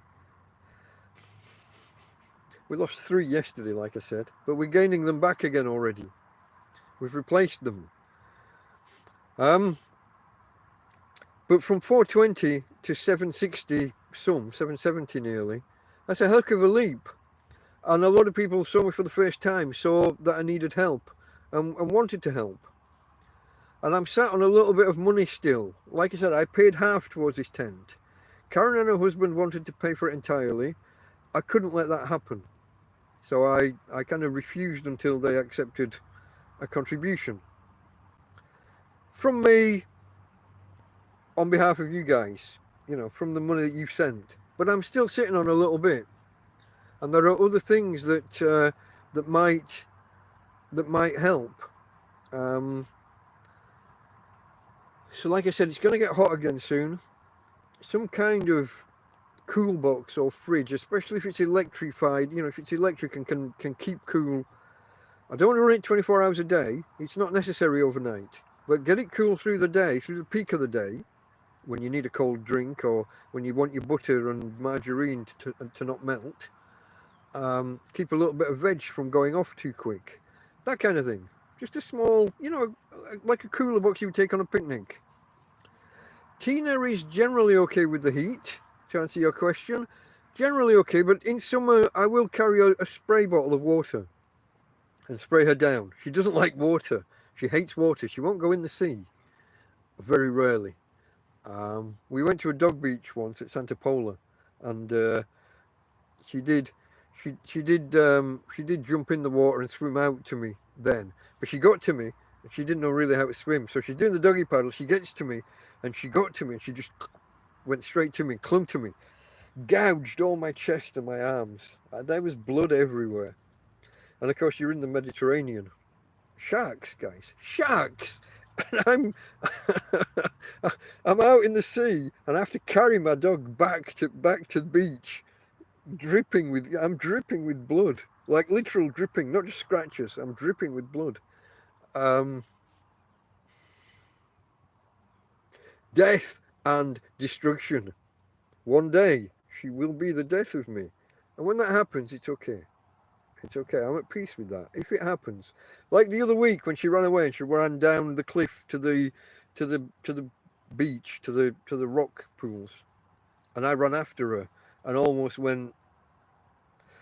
I'll keep it clean. Head over heels over the cliff edge. One day, it could well happen, guys. You're my witnesses. When that happens, she's not to be put down or anything. She's to be looked after. It will be an accident. It won't be her fault. But she could well be the death of me. I haven't seen anything in the way of shellfish down there. You would have thought mussels with the rocks, wouldn't you? But no. I think mussels prefer to be in a tidal area where they get submerged when the tide comes in, and then they're clinging to the rocks when it goes out. And there's none of that here. It's not tidal enough. There's a slight rise and fall, but only a few centimeters. There isn't enough of a beach for it to be cockles. I haven't seen anything marshland for winkles. But I do have fishing rods now. That is a new adventure that's going to begin. We're diverted, guys. Shopping. Let me get on with it. We'll be here forever. We're already an hour and a half. We're only on Wednesday. Fuck. I blame you guys. And some of you haven't hit the thumbs up button yet. What are you playing at? I'll even bet that half of you are not subscribed yet. Why not? It's free. Only joking. But do consider it. I'm highly entertaining. I enjoy watching myself back. I think I've mentioned this. The other night I fell asleep listening to me. Is that narcissism or what? I literally fell asleep listening to my own voice. Okay, folks. All this wish listing, you start off looking for one idea. Oh, maybe it'd be better to have a nice... My mate over there might want a solar panel and a little battery. And we start looking at combinations of things you can put together. 15 euros for a battery and 20 euros for a little solar panel and, 10 or 15 euros for a little charge controller. But then you start looking, well, maybe a bigger solar panel. Well, you might need a bigger charge controller to handle the more current and the more watts. So yeah, current. You might need a bigger battery to store it. Oh well, if you get a bigger battery, maybe you can run a fridge, a little cooler box off it. All of these. Maybe we'll get a Bluetti or an EcoFlow. And on you go. Now, guys, this is bad for your mental health. I'm laughing and joking about it. But as my mate found out, he spent 2 nights with this just going round his head. Catch you later, Karen. He spent 2 nights with this going around his head. Maybe this, maybe that. Oh, here's the price range I set initially, and now we've gone over by this much. But is it better? Is it not? Digging away at you. I had 4 months of this, guys. Nearly 5 months. After the floods here and all of my possessions were ruined. Didn't know what time it was. I had a bed out in a field. Okay, Bella, catch you later. I had nothing. No phone, no tablet, I didn't have a watch, I didn't have a radio, I didn't have a light. Didn't know what time of day it was except for the sun. Or if I walked past a pharmacy with their nice little clocks that they have in Spain. I had 4 months of thinking to myself, what if I had 10 euros now, what would I get? What if I had 20 euros? What if I had 50? Just playing at wish lists in your head. And I found the only way to stop it was to put them down on paper, eventually, when I got some paper, which was a couple of months. It's like a song is an earworm. Certain tunes just go round and round. You find yourself humming them and you don't even know why. Wish lists are like that. It's not good for your mental health when you're in this predicament. Even worse at the minute while I've actually got the money. You've got to be careful that it's not just burning a hole in your pocket and you're not just coming up with things to spend it on just because you've got it. It might be a few months now before anybody brings me a bag of food because I look like a fully equipped camper. I've got solar panels. I've got a brand new 7 meters by 3 meters tent. It looks brand new. It is brand new. So sometimes the upgrade can kind of go against you, but having these thoughts go through your mind. So this was us doing this online shopping, online wish lists, upgrading. You start with one idea and you build and you build, and pretty soon you're in Neverland, looking at 900 euro EcoFlow glacier. Again, all in the pronunciation.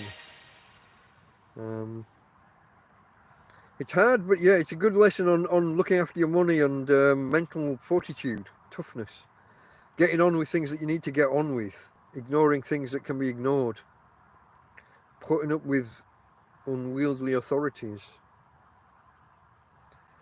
So that was Wednesday, folks. Eventually. Shall we go to Thursday? On an hour and 40 minutes nearly. So the day started pretty much the way it the way that the previous day ended. Looking for my mate Joby over the way, a solar powered lantern. This is the day, Leroy Merlin. This is the day. We're having our morning coffees out in the sun there, and we're having our coffees, and you know, we're looking at the different things. Oh well, what about this? What about, is it in stock? Well, is it in stock in the nearest branch? Well, if not in that branch, what about the one at Lasenia, the next one on, the one that's 12, 13 kilometers that way? And we're doing all this. We're looking, and we find the lantern. It's the lantern that Karen got me. It's the same one, and there's 18 of them in stock. You know.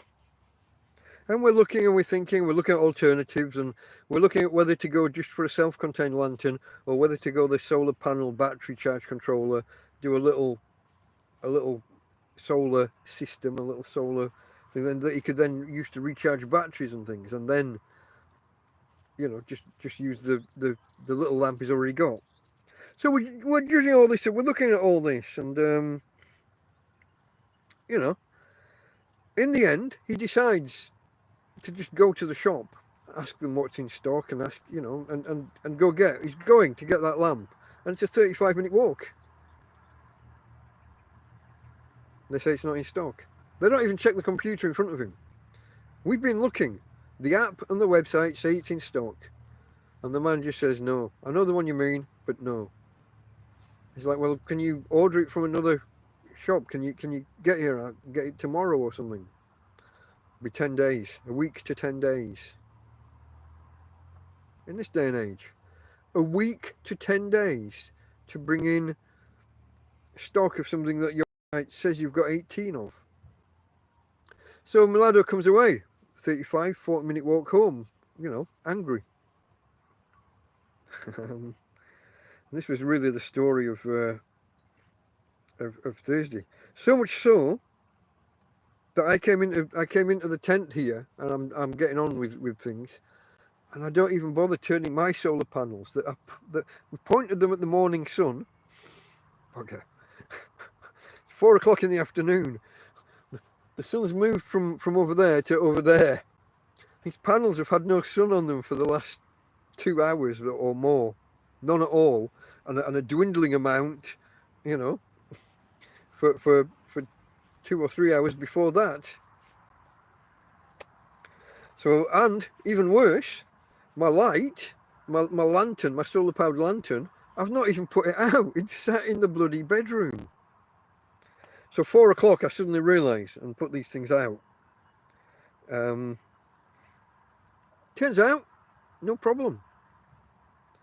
The light will do, I think I mentioned before, it will do up to 22 hours, it claims. So going out for a little top up of energy, I think actually it ran out at about 3 o'clock during the night, and I just plugged it into the USB cable that comes from my proper solar setup, you know, from the battery that the panels charge. And those panels generally have like a 2-day store of what I need in them, now that I've got 2 solar panels storing into the battery. So losing a couple of hours in midday isn't that big a deal. So I managed, despite my stupidity in not staying on top of the panels. We managed. But my mate was furious. You know, he was really angry with Leroy Merlin. Really angry. Which is why, well, we'll get to it on Friday afternoon stroke evening. So Friday morning arrives, and it's another nice day. And I'm walking the dog, and instead of going down this road and turning left as I would normally, I went right, and to the little cove there with the rocky beach. And we you know, I shot a few. Hello, Helen. I shot a few little clips of, you know, how peaceful and tranquil, how nice, and went down on the beach and shot a few more, and the waves lapping at the rocks, and we did all that, and I released it again. I think I came back here and just slotted them all together, one after the other. Had to trim a couple of bits. I think I've mentioned in the past, my phone's getting a little bit awkward, where sometimes it stops reacting to the clicks to touch. And so when I click to stop recording, it bloody doesn't, carries on. And so I have to hit the off button, which ends the recording. But then there's a few seconds of me going, fucking phone, why won't it turn off? So that's about the extent of my editing most of the time, clipping off those 2 or 3 seconds of me swearing or yelling at the dog if she's barking too much. You'll often hear her barking and me just saying, hey Tina, calm down. It's okay. Tina's okay. Daddy's okay. We have a few of those in, and I'll leave those in. But if I get actually angry with her, Tina, shut the hell up! I'll clip those out most of the time. Not all, most. It portrays me in a bad light. Makes me look like an angry doggy daddy. Sometimes I am, let's be honest. Dogs can be incredibly frustrating at times. Like when they rip your tent like they did the last time. Am I happy and how is my mental health? I was very happy this week until this morning. I'm generally quite happy, but some events got me worried. I was literally shaking this morning. We'll get to it, folks. We'll get to it. It's not Sunday yet. I'm on... What am I on? I'm on Thursday, aren't I? Am I? No, I'm on Friday now. I've just started Friday. Down on the beach. Just started Friday. I lost myself. So I released that video as quick as I could. The peaceful on the beach. But here's a turn up for the books. On Friday, I switched back to shorts. Now, if anybody's been around here since December, you'll know that I was in short trousers, short pants, right up until the middle of December, when I converted to long pants. And I've kind of been in them ever since. I'm on my second pair of them. They did need washing eventually. It's not quite that bad. But, not quite. But, this week I have switched back to short trousers. Not full time though. We're in that in-betweeny stage. Like now, the sun's going down. It's getting a little bit cool already. I've got the door open behind me still, just a fly screen, the mosquito net. It's getting cool. At night I will switch back to my long pants. But in another week or two, probably by Easter, it'll be shorts full time, and that'll be it then until December. Shorts. We're getting there, folks. We're getting there. So Friday, in my shorts, a little bit more tidying of the camp and organising and as I said, creating these piles and taking a little bit away, but not too much because I hadn't cleared the last lot at this point. So, I also started at this point. Shall I show you? You won't believe this, but this is me starting to reorganise the tent already. If you remember, when I first moved in, it was getting late in the day by the time we fully finished bringing everything in, and there was an element of just get it in there. And some things... Let me come back. Oh, you got a close-up you didn't want. Some items kind of got put in the wrong area, just put them down. So I ended up with some of my clothes over in the food area and some food in the bedroom. And I'm now just trying to sort things out and work out what's what and go in the different bags and pull out the bits that need to be together. So for example, for a tramp, I got a hell of a lot of toiletries. Over the months, I have picked up more hair gel and hairspray, conditioner, hair conditioner. I don't even know what that is. I'm a bloke. I don't know what hair conditioner is or does. I don't know at what part in the process you're supposed to put it on your head. I hear people now talking about reverse conditioning. Bah! I got a bag full of all this. Then, of course, my friend Karen is a hairdresser and she's bombarded me with smelly bits and pieces and the sun creams and after sun lotions and various lotions and potions that I don't understand. I've also got I got 2 bottles of brand name aftershave. And 2 full cans of shaving foam. And a bottle of shaving gel. I picked this crap up over the months and thought that'll come in handy one day. It usually does eventually, but you know. I'm a tramp, I live in the field, and I've got more toiletries than you can shake a stick at. So I'm starting to sort these things out, and I'm trying to pull out the bits that I will actually use versus the bits that I probably never will. Hair conditioner, folks, is probably just going in the bin because I don't even know what it is, what it does. You're telling me that you put stuff on your hair and your hair soaks it up. That doesn't sound like dead cells from your head. It doesn't sound like something that dead cells escaping from your head would actually do that. As far as I know, hair's waterproof. Don't know. Don't start on the vitamin something complex face scrubs. Look at me. Do I look like a guy that scrubs my face with vitamin B complex whatever?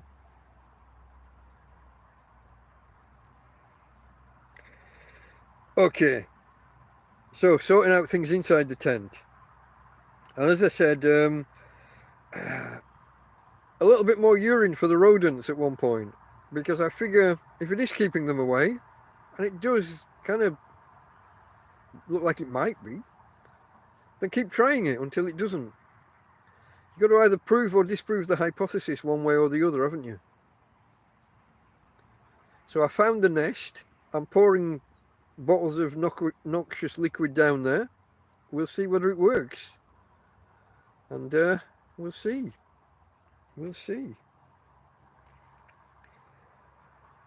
Okay. Oh, this was the afternoon when I had 2 new visitors. The 2 Scottish gentlemen arrived.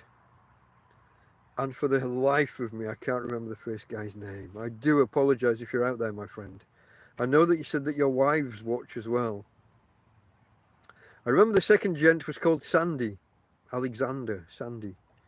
First guy. Dave is stuck in the back of my head. But I'm fairly sure I'm going to be wrong. Sorry. But I appreciated the gifts. It was beer, biscuits, and crisps, folks. And I think I've still got some of the biscuits. It was Friday afternoon, and it was a warm day. 2 cans of beer didn't last long. I tried to save a can for my buddy over the other side of the field, but he was too slow. He didn't get here fast enough. What can you do? Friday afternoon, folks. The weekend was already upon us. Okay. This takes us to Friday evening and Leroy Merlin again. If any of you are on Twitter, I would like you to go and read the thread, the Twitter thread that I've got. If you go, find my profile. There's a link in there'll be a link in the pinned comment when I eventually put that there after the stream, but it's already there in the description. There's a link to my Twitter account. If you click through, and on my profile, just look down, you know, the last few days, the last 3 days worth of tweets, and find my one with Leroy Merlin. I lay out the story, I tell them the details, they come on and they say, yeah, what's the problem? What can I help you with?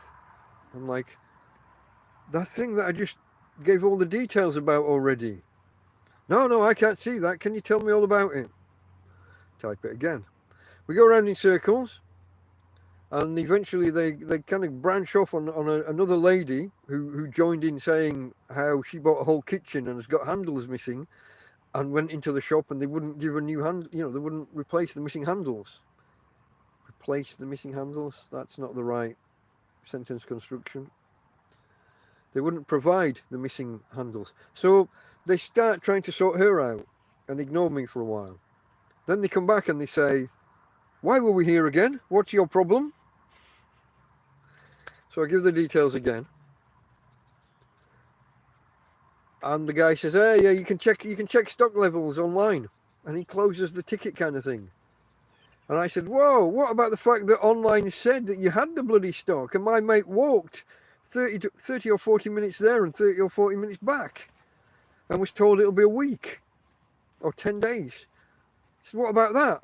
And the guy comes back, or their representatives come back, and they say, "We'd like to know what this comment is in relation to, please. Can you give me more details?"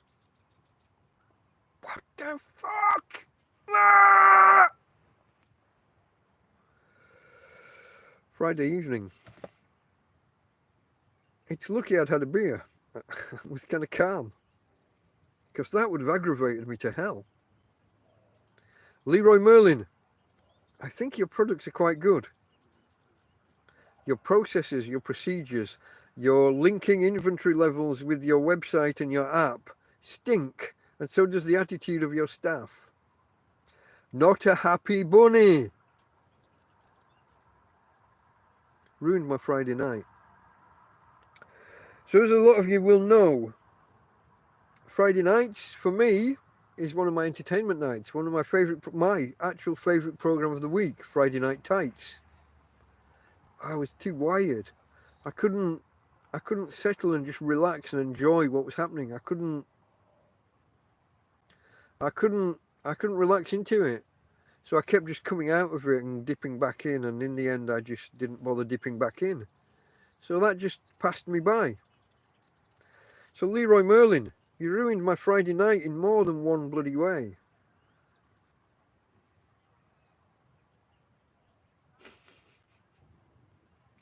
I don't know. So yeah, so I sat there and instead I ate some food. I had some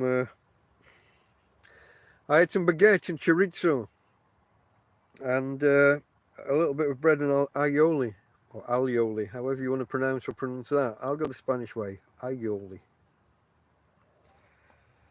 But okay. And while I'm in bed, I hear an owl again. The owl's still around, screeching away he was.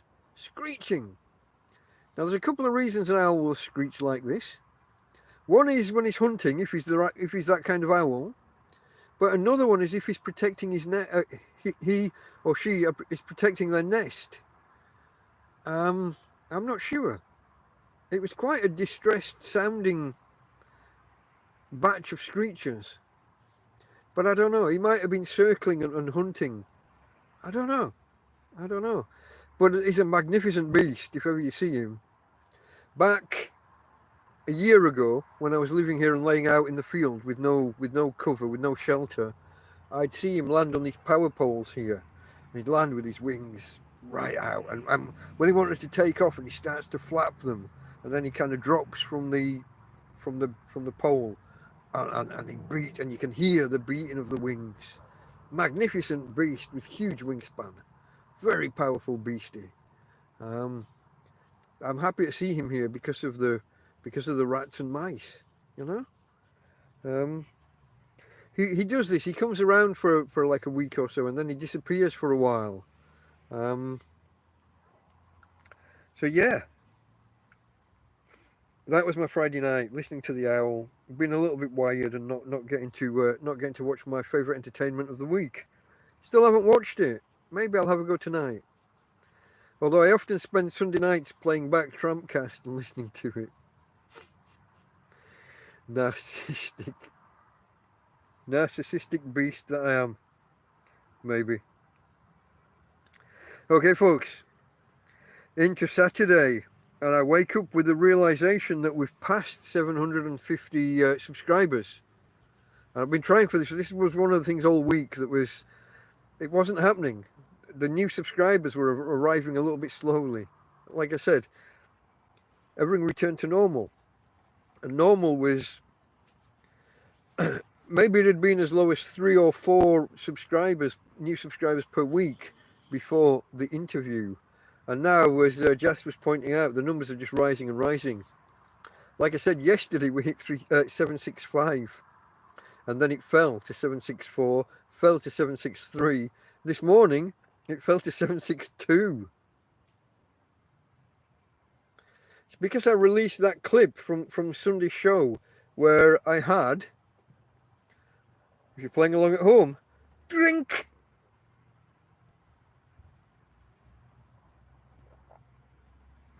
That'll lose me another couple of subscribers.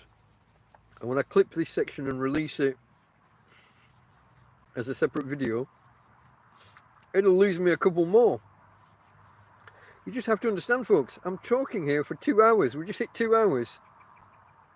The throat, that's my excuse. I'm sticking with it. Also, though, to be honest, you won't believe this. Maybe this should be a getting to know you thing as well.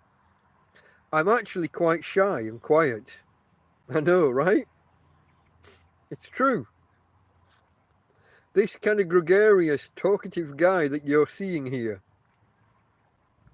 I didn't know I could do this. Before the two ladies, Anita and Tina, before they bought me this phone, like I said, mine was all destroyed in a flood. Before they bought me this phone, back last April, I think, I would never have believed that I could sit here and talk for 2 hours to a camera and out on the internet to you guys. And to be honest, 90% of the times I've done this with a drink by my side. Sometimes I'll do it just with coffee, but more often than not, it's with a drink. And I think those are the best ones, and I certainly enjoy them more. The flow seems better to me. And I think the alcohol allows connections to be made mid-conversation, things come to mind, and you know, my tangents from tangents. I don't always find my way back, but it allows it allows things to flow. So if anybody's offended by me and the grog, it might not be the channel for you. The channel is documenting me, my life, who I am, why I'm here, how I'm going to get out of here, and most of all, just documenting my life while I'm here. So I'm not for everybody, as my friend Patrick would say. Patrick Crows Thunder, folks. There's a link in the description. As my friend Patrick Crows Thunder would say, I'm an outlier, as is he. That's his word for unconventional people. So yeah. So folks, that's Friday night into Saturday. Saturday morning, I said about hitting the crossing the 750 and actually shooting right through it, because I put out a few tweets. I think on the Thursday and on the Friday, saying, "Hey, we're approaching 750. Who's it going to be?" And I think this is where Bella came in. She retweeted a couple of my things and a couple of my videos, and the tweet about reaching or getting close to 750, and a few other people did. My friend John Felix on Twitter. So a few people retweeted these things. People with much greater followings than me. I've only got about 50 followers on Twitter. I'm a nobody. I'm a tramp living in a field. It's not going to appeal to everybody. But we shot through 750 and onto 759, and it's carried on building. Although, so Saturday morning I clipped some of the sections from last Sunday's TrampCast and released them as standalone videos. A little bit of editing. Sometimes a comment would come in and I'll respond instantly, and it's off topic for the section we're in. So I sometimes edit those out just to help the flow of the clipped show, of the clipped sections a little bit more. So I'll put those out there. The numbers section, and what was the other one? Getting to know. Was it Getting to Know You? Yeah. And I put those out there. Now the numbers videos never do. This is one of the reasons that I may scrap that section. When I put them out as separate videos, nobody's interested, and it's entirely possible that while I'm talking to you about the number for 15 or 20 minutes, it's entirely possible that none of you are interested. So I'm reviewing that, in the light of the fact that nobody's interested. On the flip side, it might be evergreen content. It might be something that if someone's looking for information about a number, it might be something that works forever. Whereas most of my content is about this week, and it's got a shelf life. 1 week from now, nobody's ever going to watch this TrampCast again. You know, it's about now. It's got a shelf life. Whereas the stuff about the numbers, someone might be looking for information about the number 26 at any point in the future, and they might discover me. So there we go, folks. I released those videos, and as I've said, I lost subscribers. I'm not for everybody. You can't please everybody. But if I do please you, and you haven't, give us a thumbs up. There's a good chap or chapess. I'm watching the number now. It's on 11. Is it going to rise? Somebody out there, you know who you are. You haven't hit the thumbs up, but you are enjoying the stream. Think about it. Think about it. We're looking for the number 12 next to the number of people who are here now. Oh no, we're looking for 7. I'm looking at the wrong number, guys. I didn't look at the other one. The thumbs up is the 17, and I don't know whether that's gone up in the last minute or 3. I'm going to shut up and move on. Embarrass myself enough for one day. Okay, Saturday. I spent the day just watching the graphs, as I do after releasing videos. And last night, my entertainment was Big Clive. I've talked about Big Clive before. He's the electrical genius with 1 million followers. Lives on the Isle of Man. Bent as a 9-bob note, as we would say in the old days. No offence to anybody that is. He is, and that's it. It crops up a lot during his stream because a lot of his audience are of a similar inclination, or various other outlying. He's got a lot of furries, if you know what a furry is. A lot of his followers are furries. I'm not, but I just enjoy the crack. I enjoy the banter that they all have together, and every now and again he'll take Tina girl, Tina, quiet. And every now and again he'll take an electronic device apart and do a schematic and tell you all about why it works and why it doesn't work and what's good about it. He's got a proclivity for buying tosh, buying rubbish from Temu and AliExpress and eBay. You know, if he looks at an electronic product and thinks it's too good to be true, he'll buy it and pull it apart and tell you why it's a con and why it's dangerous. He's also, though, he does good work in that, for example, there's a lot of USB devices out there that can plug into the mains as well and then give USB out. And some of them do like a direct pass-through. And you see where this is going. If you unplug it from the mains and plug something in, it'll charge your device from its built-in battery supply. But if it's plugged into the wall and you plug something in at the same time, you get the full 220 or 240 volts to your little device that was expecting a 5-volt USB charge. Sometimes, if the device is pulling apart isn't earthed or has a fake fuse, which many Chinesian products do, sometimes the device will be deadly. Tina, I can hear clicking. What's clicking? Oh, you got your bone. That's okay. We found her a bone earlier today. A big, like a thigh bone. Lots of marrow in the middle. So yeah, folks, Big Clive does good work. Highly recommend his channel. He's another one of my favourite pieces of entertainment. Last week, I fell asleep 10 minutes into his programme, and there's another guy after him that it switches to automatically. And I woke up 10 minutes before the other guy finished. Kind of like 6 hours after I first fell asleep. Clive's on for an hour and a half. The other guy's Scruff Dog, single F in Scruff. Similar setup, you know, electronics and mechanical, and he's more of a mechanical engineer. repairs forklifts and VNA trucks, very narrow aisle trucks in warehouses. But it's a technical. These are technical people. They call themselves the technical family. But last week I fell asleep 10 minutes into one and woke up 10 minutes before the end of the other. This week I actually managed to watch all of Clive and about half of Scruff Dog before falling asleep. Now guys, Saturday night into Sunday morning, we're getting there. We're getting there. Stick with me, folks. This is where old Greensleeves will be showing up shortly. That's the Guardia Civil, which is one of the legal enforcement.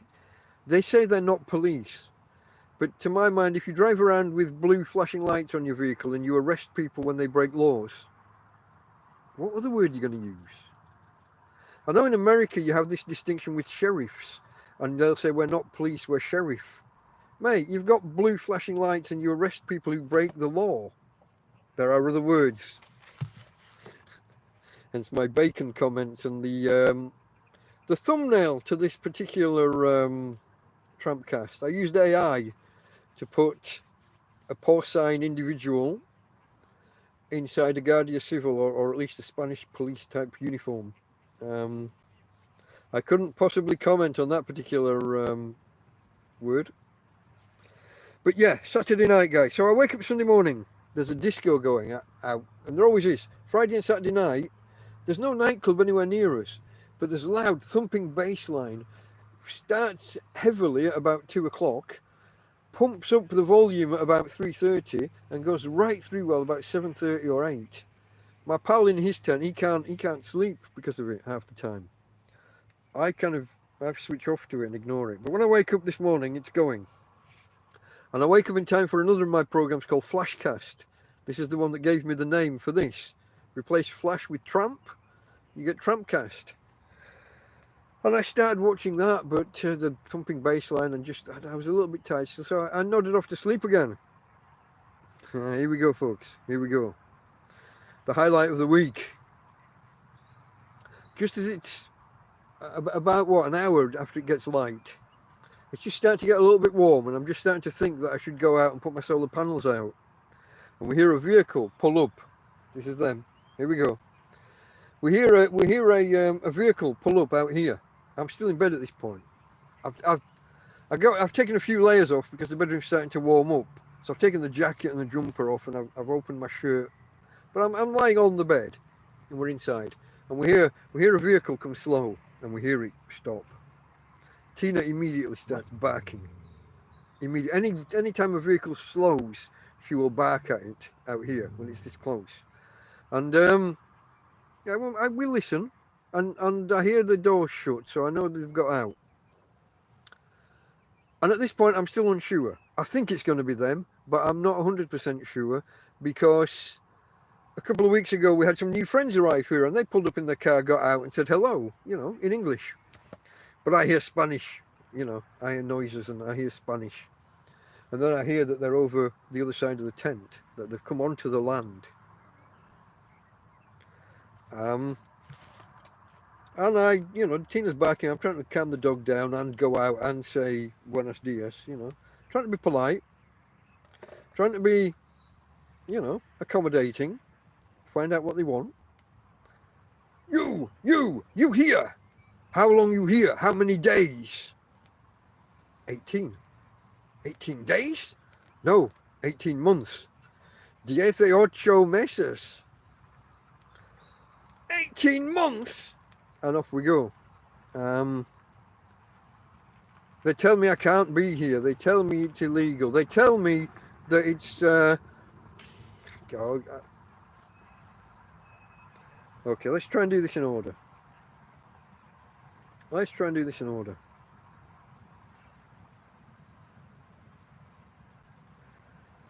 Their English was good enough to ask questions, but they said they didn't understand the answers.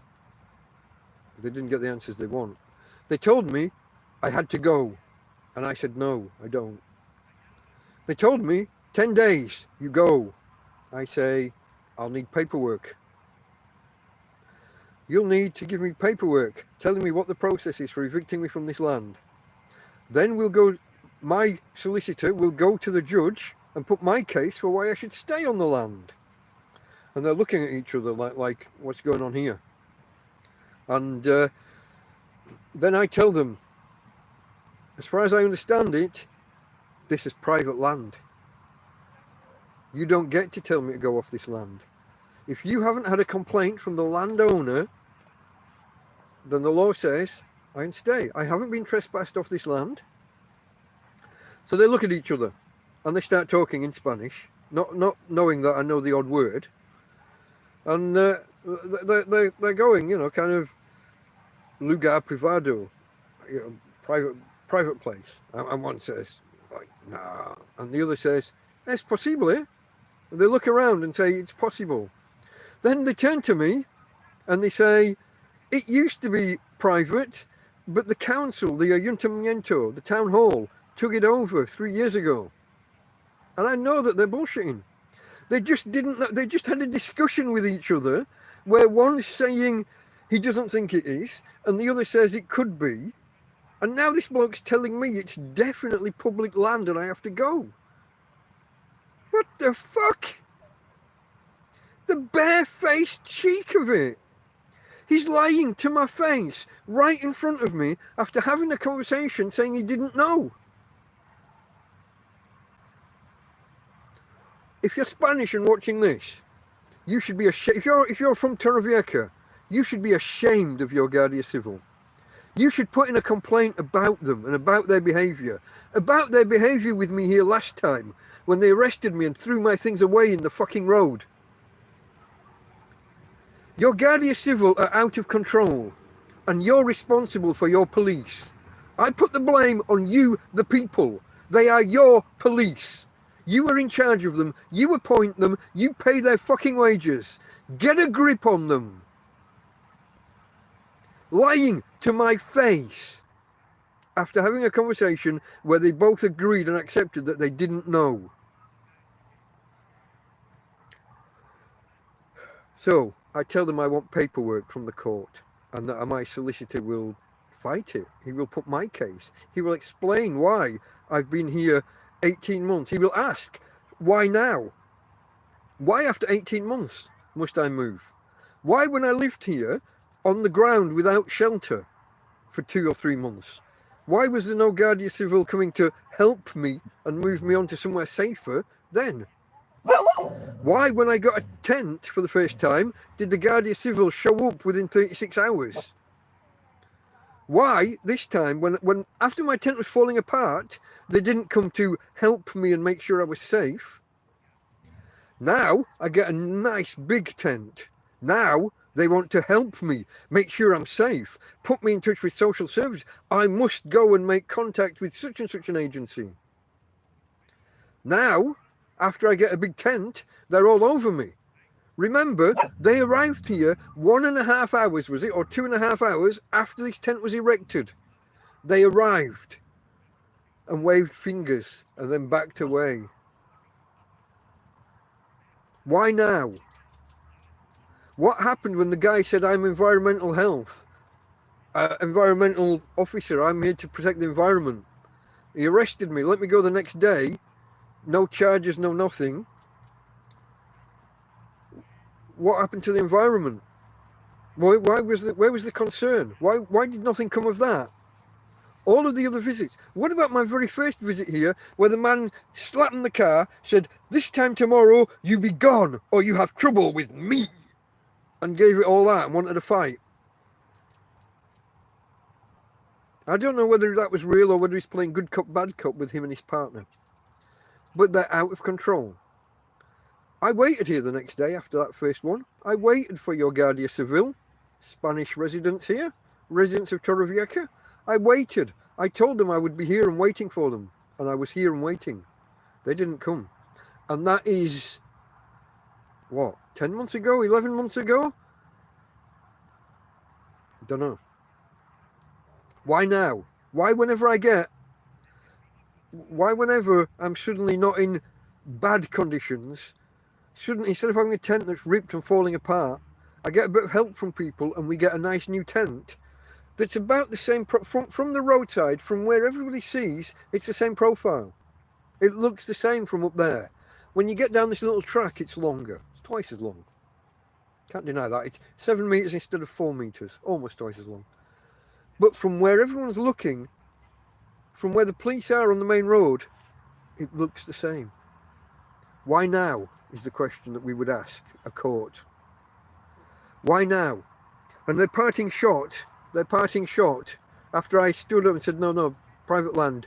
And I told them, this is private land. You probably shouldn't even be on it. You probably shouldn't have stepped off the road and onto this land. Why are you stepping onto private land and asking me questions in my home? I don't have to answer questions just randomly in my home when I'm on private property. What are you doing? I don't actually know it's private property. I'm led to believe that it is by a lady up the road who is an estate agent and who kind of sort of indicated that I was lucky to be still here because they'd tried to get rid of me and failed because they couldn't trace the owner of the land. Now, she's in property for a living. She might have been part of the group that were looking to get rid of me and that were trying to trace the owner. But I can tell you this for certain. There has been no complaint from a landowner to have me trespassed and removed from this land. They're parting shot at the end. They're going to go away now. They're going to find out who the owner of the land is. If it's public, they're going to seek a court order to have me moved on behalf of the town hall, Ayuntamiento. If it's private, they're not just going to let it drop. They're going to contact the owner and ask him if he wants me gone. They're going to solicit a trespass from a person who doesn't know I'm here, doesn't care that I'm here. I've done no harm to him, his land, nothing. But they're going to solicit a trespass. People of Torrevieja, get a grip of your Guardia Civil. In most jurisdictions around the world, it's illegal for the police to solicit a trespass. They wait, they receive a complaint, they act upon a complaint. They don't go around looking for complaints. That's just wrong.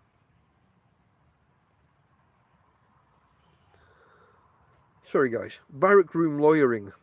But you read little bits and pieces around the place and you hear things and see things, read things, some things stick.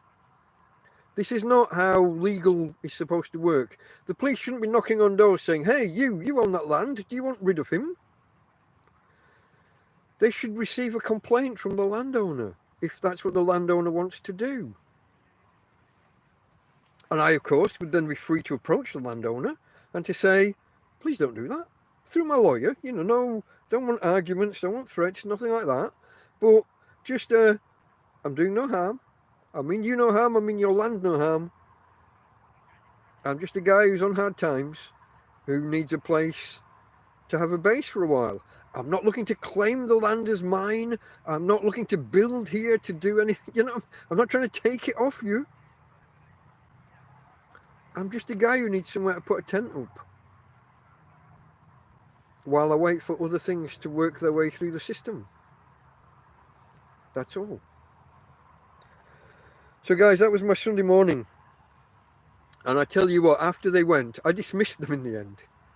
They were still stood there wanting to ask questions, and I just said, I'm going in now, goodbye. Buenos dias. Off you go. They hung here for 15 minutes. If you are a Torrevieja resident, if you are paying taxes here, and you want to know where your money goes, after they finished, 4 of them, took 4, after they finished, they stayed here for 15 minutes just chatting. If I was a resident paying taxes, we can argue about whether I'm resident. No taxes. But if I was, I would want to know what was happening in that 15 minutes. What was going on? What were you getting for your money? 4 officers stood there for all that time. What was the whole escapade for? What do you as a taxpayer get out of haranguing and harassing homeless people?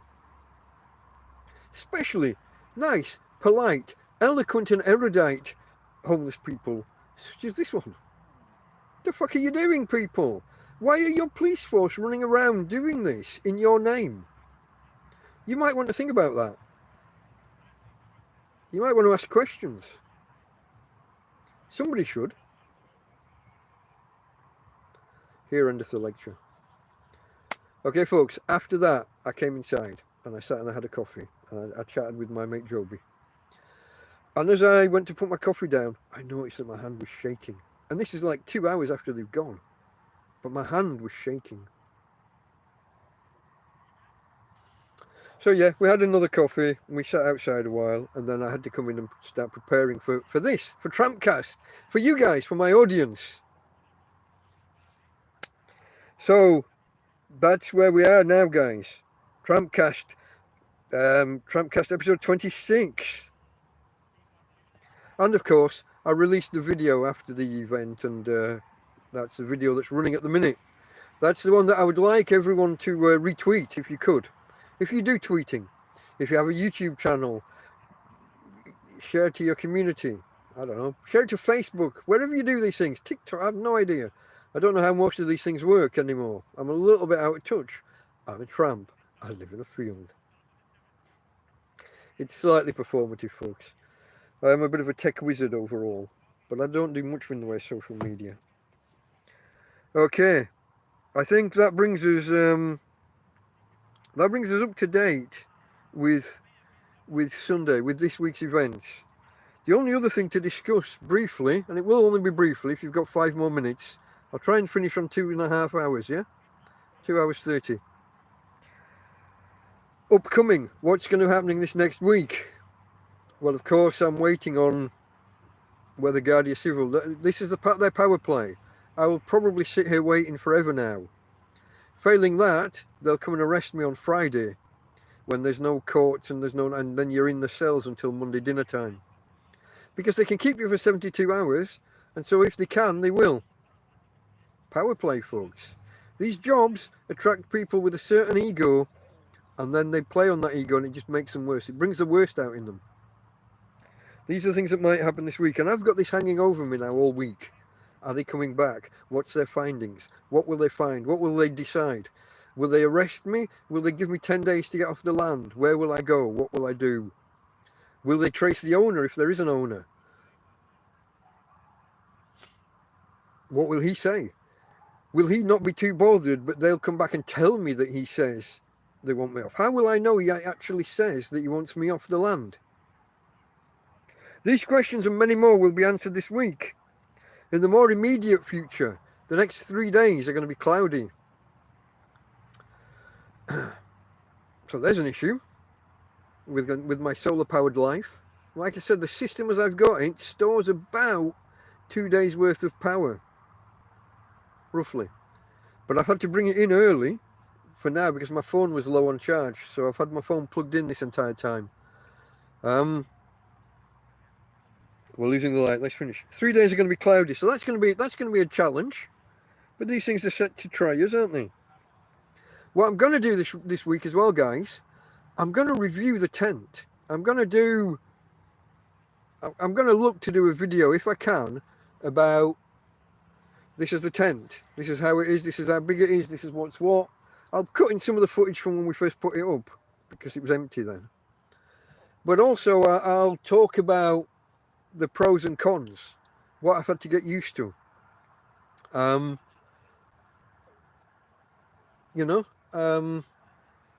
It's got some quirks. It's got some things that I'm not enamored of, especially. Like the fact that the outer door doesn't close fully at the bottom. And we're talking rats and rodents. Strange decision to have a tent that's just open at the bottom. A little bit of Velcro in the middle. These air vent things. I don't want to do it all now. We'll do it, but that's coming this week. If I get a chance, if things fall in the right way, we'll do a review of the tent. And then, of course, my wish listing and planning and whether or not I do this bigger solar panel, bigger battery, and get a cooler, like a picnic cooler. I want one that's 20 or 30 litres, not one that's just 4 or 6 litres. I want something that I can put some margarine in and maybe keep some ice, you know. If I buy a bag of ice at the supermarket, put that in and keep it cold for a couple of days. Keep my cheese, my margarine, my butter, aioli, keep those cool. As I said before, stop some veg from going bad too quick. Bottle of pop, cans of pop, perhaps, you know. I'm an adult, I am over 18. In case the white beard hasn't kind of proven the fact. I know, guys, I know. Some of you guys will be saying, yeah, but he's wasting our money on beer. But for every one of you saying that, there's another one saying, here, have 10 euros, go get beer. I have to honour the wishes of my donors. Them's the rules. That's how charity works. Okay, folks, I think we're at an end. That's what's happened. That's where I'm at. That's what I'm thinking of doing in the near future. Thank you very much for joining me. Those of you that have stuck to the end, I do thank you. I will need a couple of minutes at the end. YouTube will make it private. If anyone wants to go back and watch from the beginning or whatever bits I've missed, you're welcome to do so. You'll need to give me a couple of minutes to log in and make it public again. And I'll need to make it part of the TrampCast playlist as well. I've got 2 little edits to make. Okay, folks. I don't think... I'm going to try. Tina girl, where are you? Come here. Oh, that's not really going to work, is it? You'll have to take my word for it, folks. She's down there somewhere. Or is she? Is that pointing at me? Hold on. No, that's me. I messed that up, didn't I? She's down there, but you can't see. Okay, folks. From Tina. And from me, Delta Mike. Out.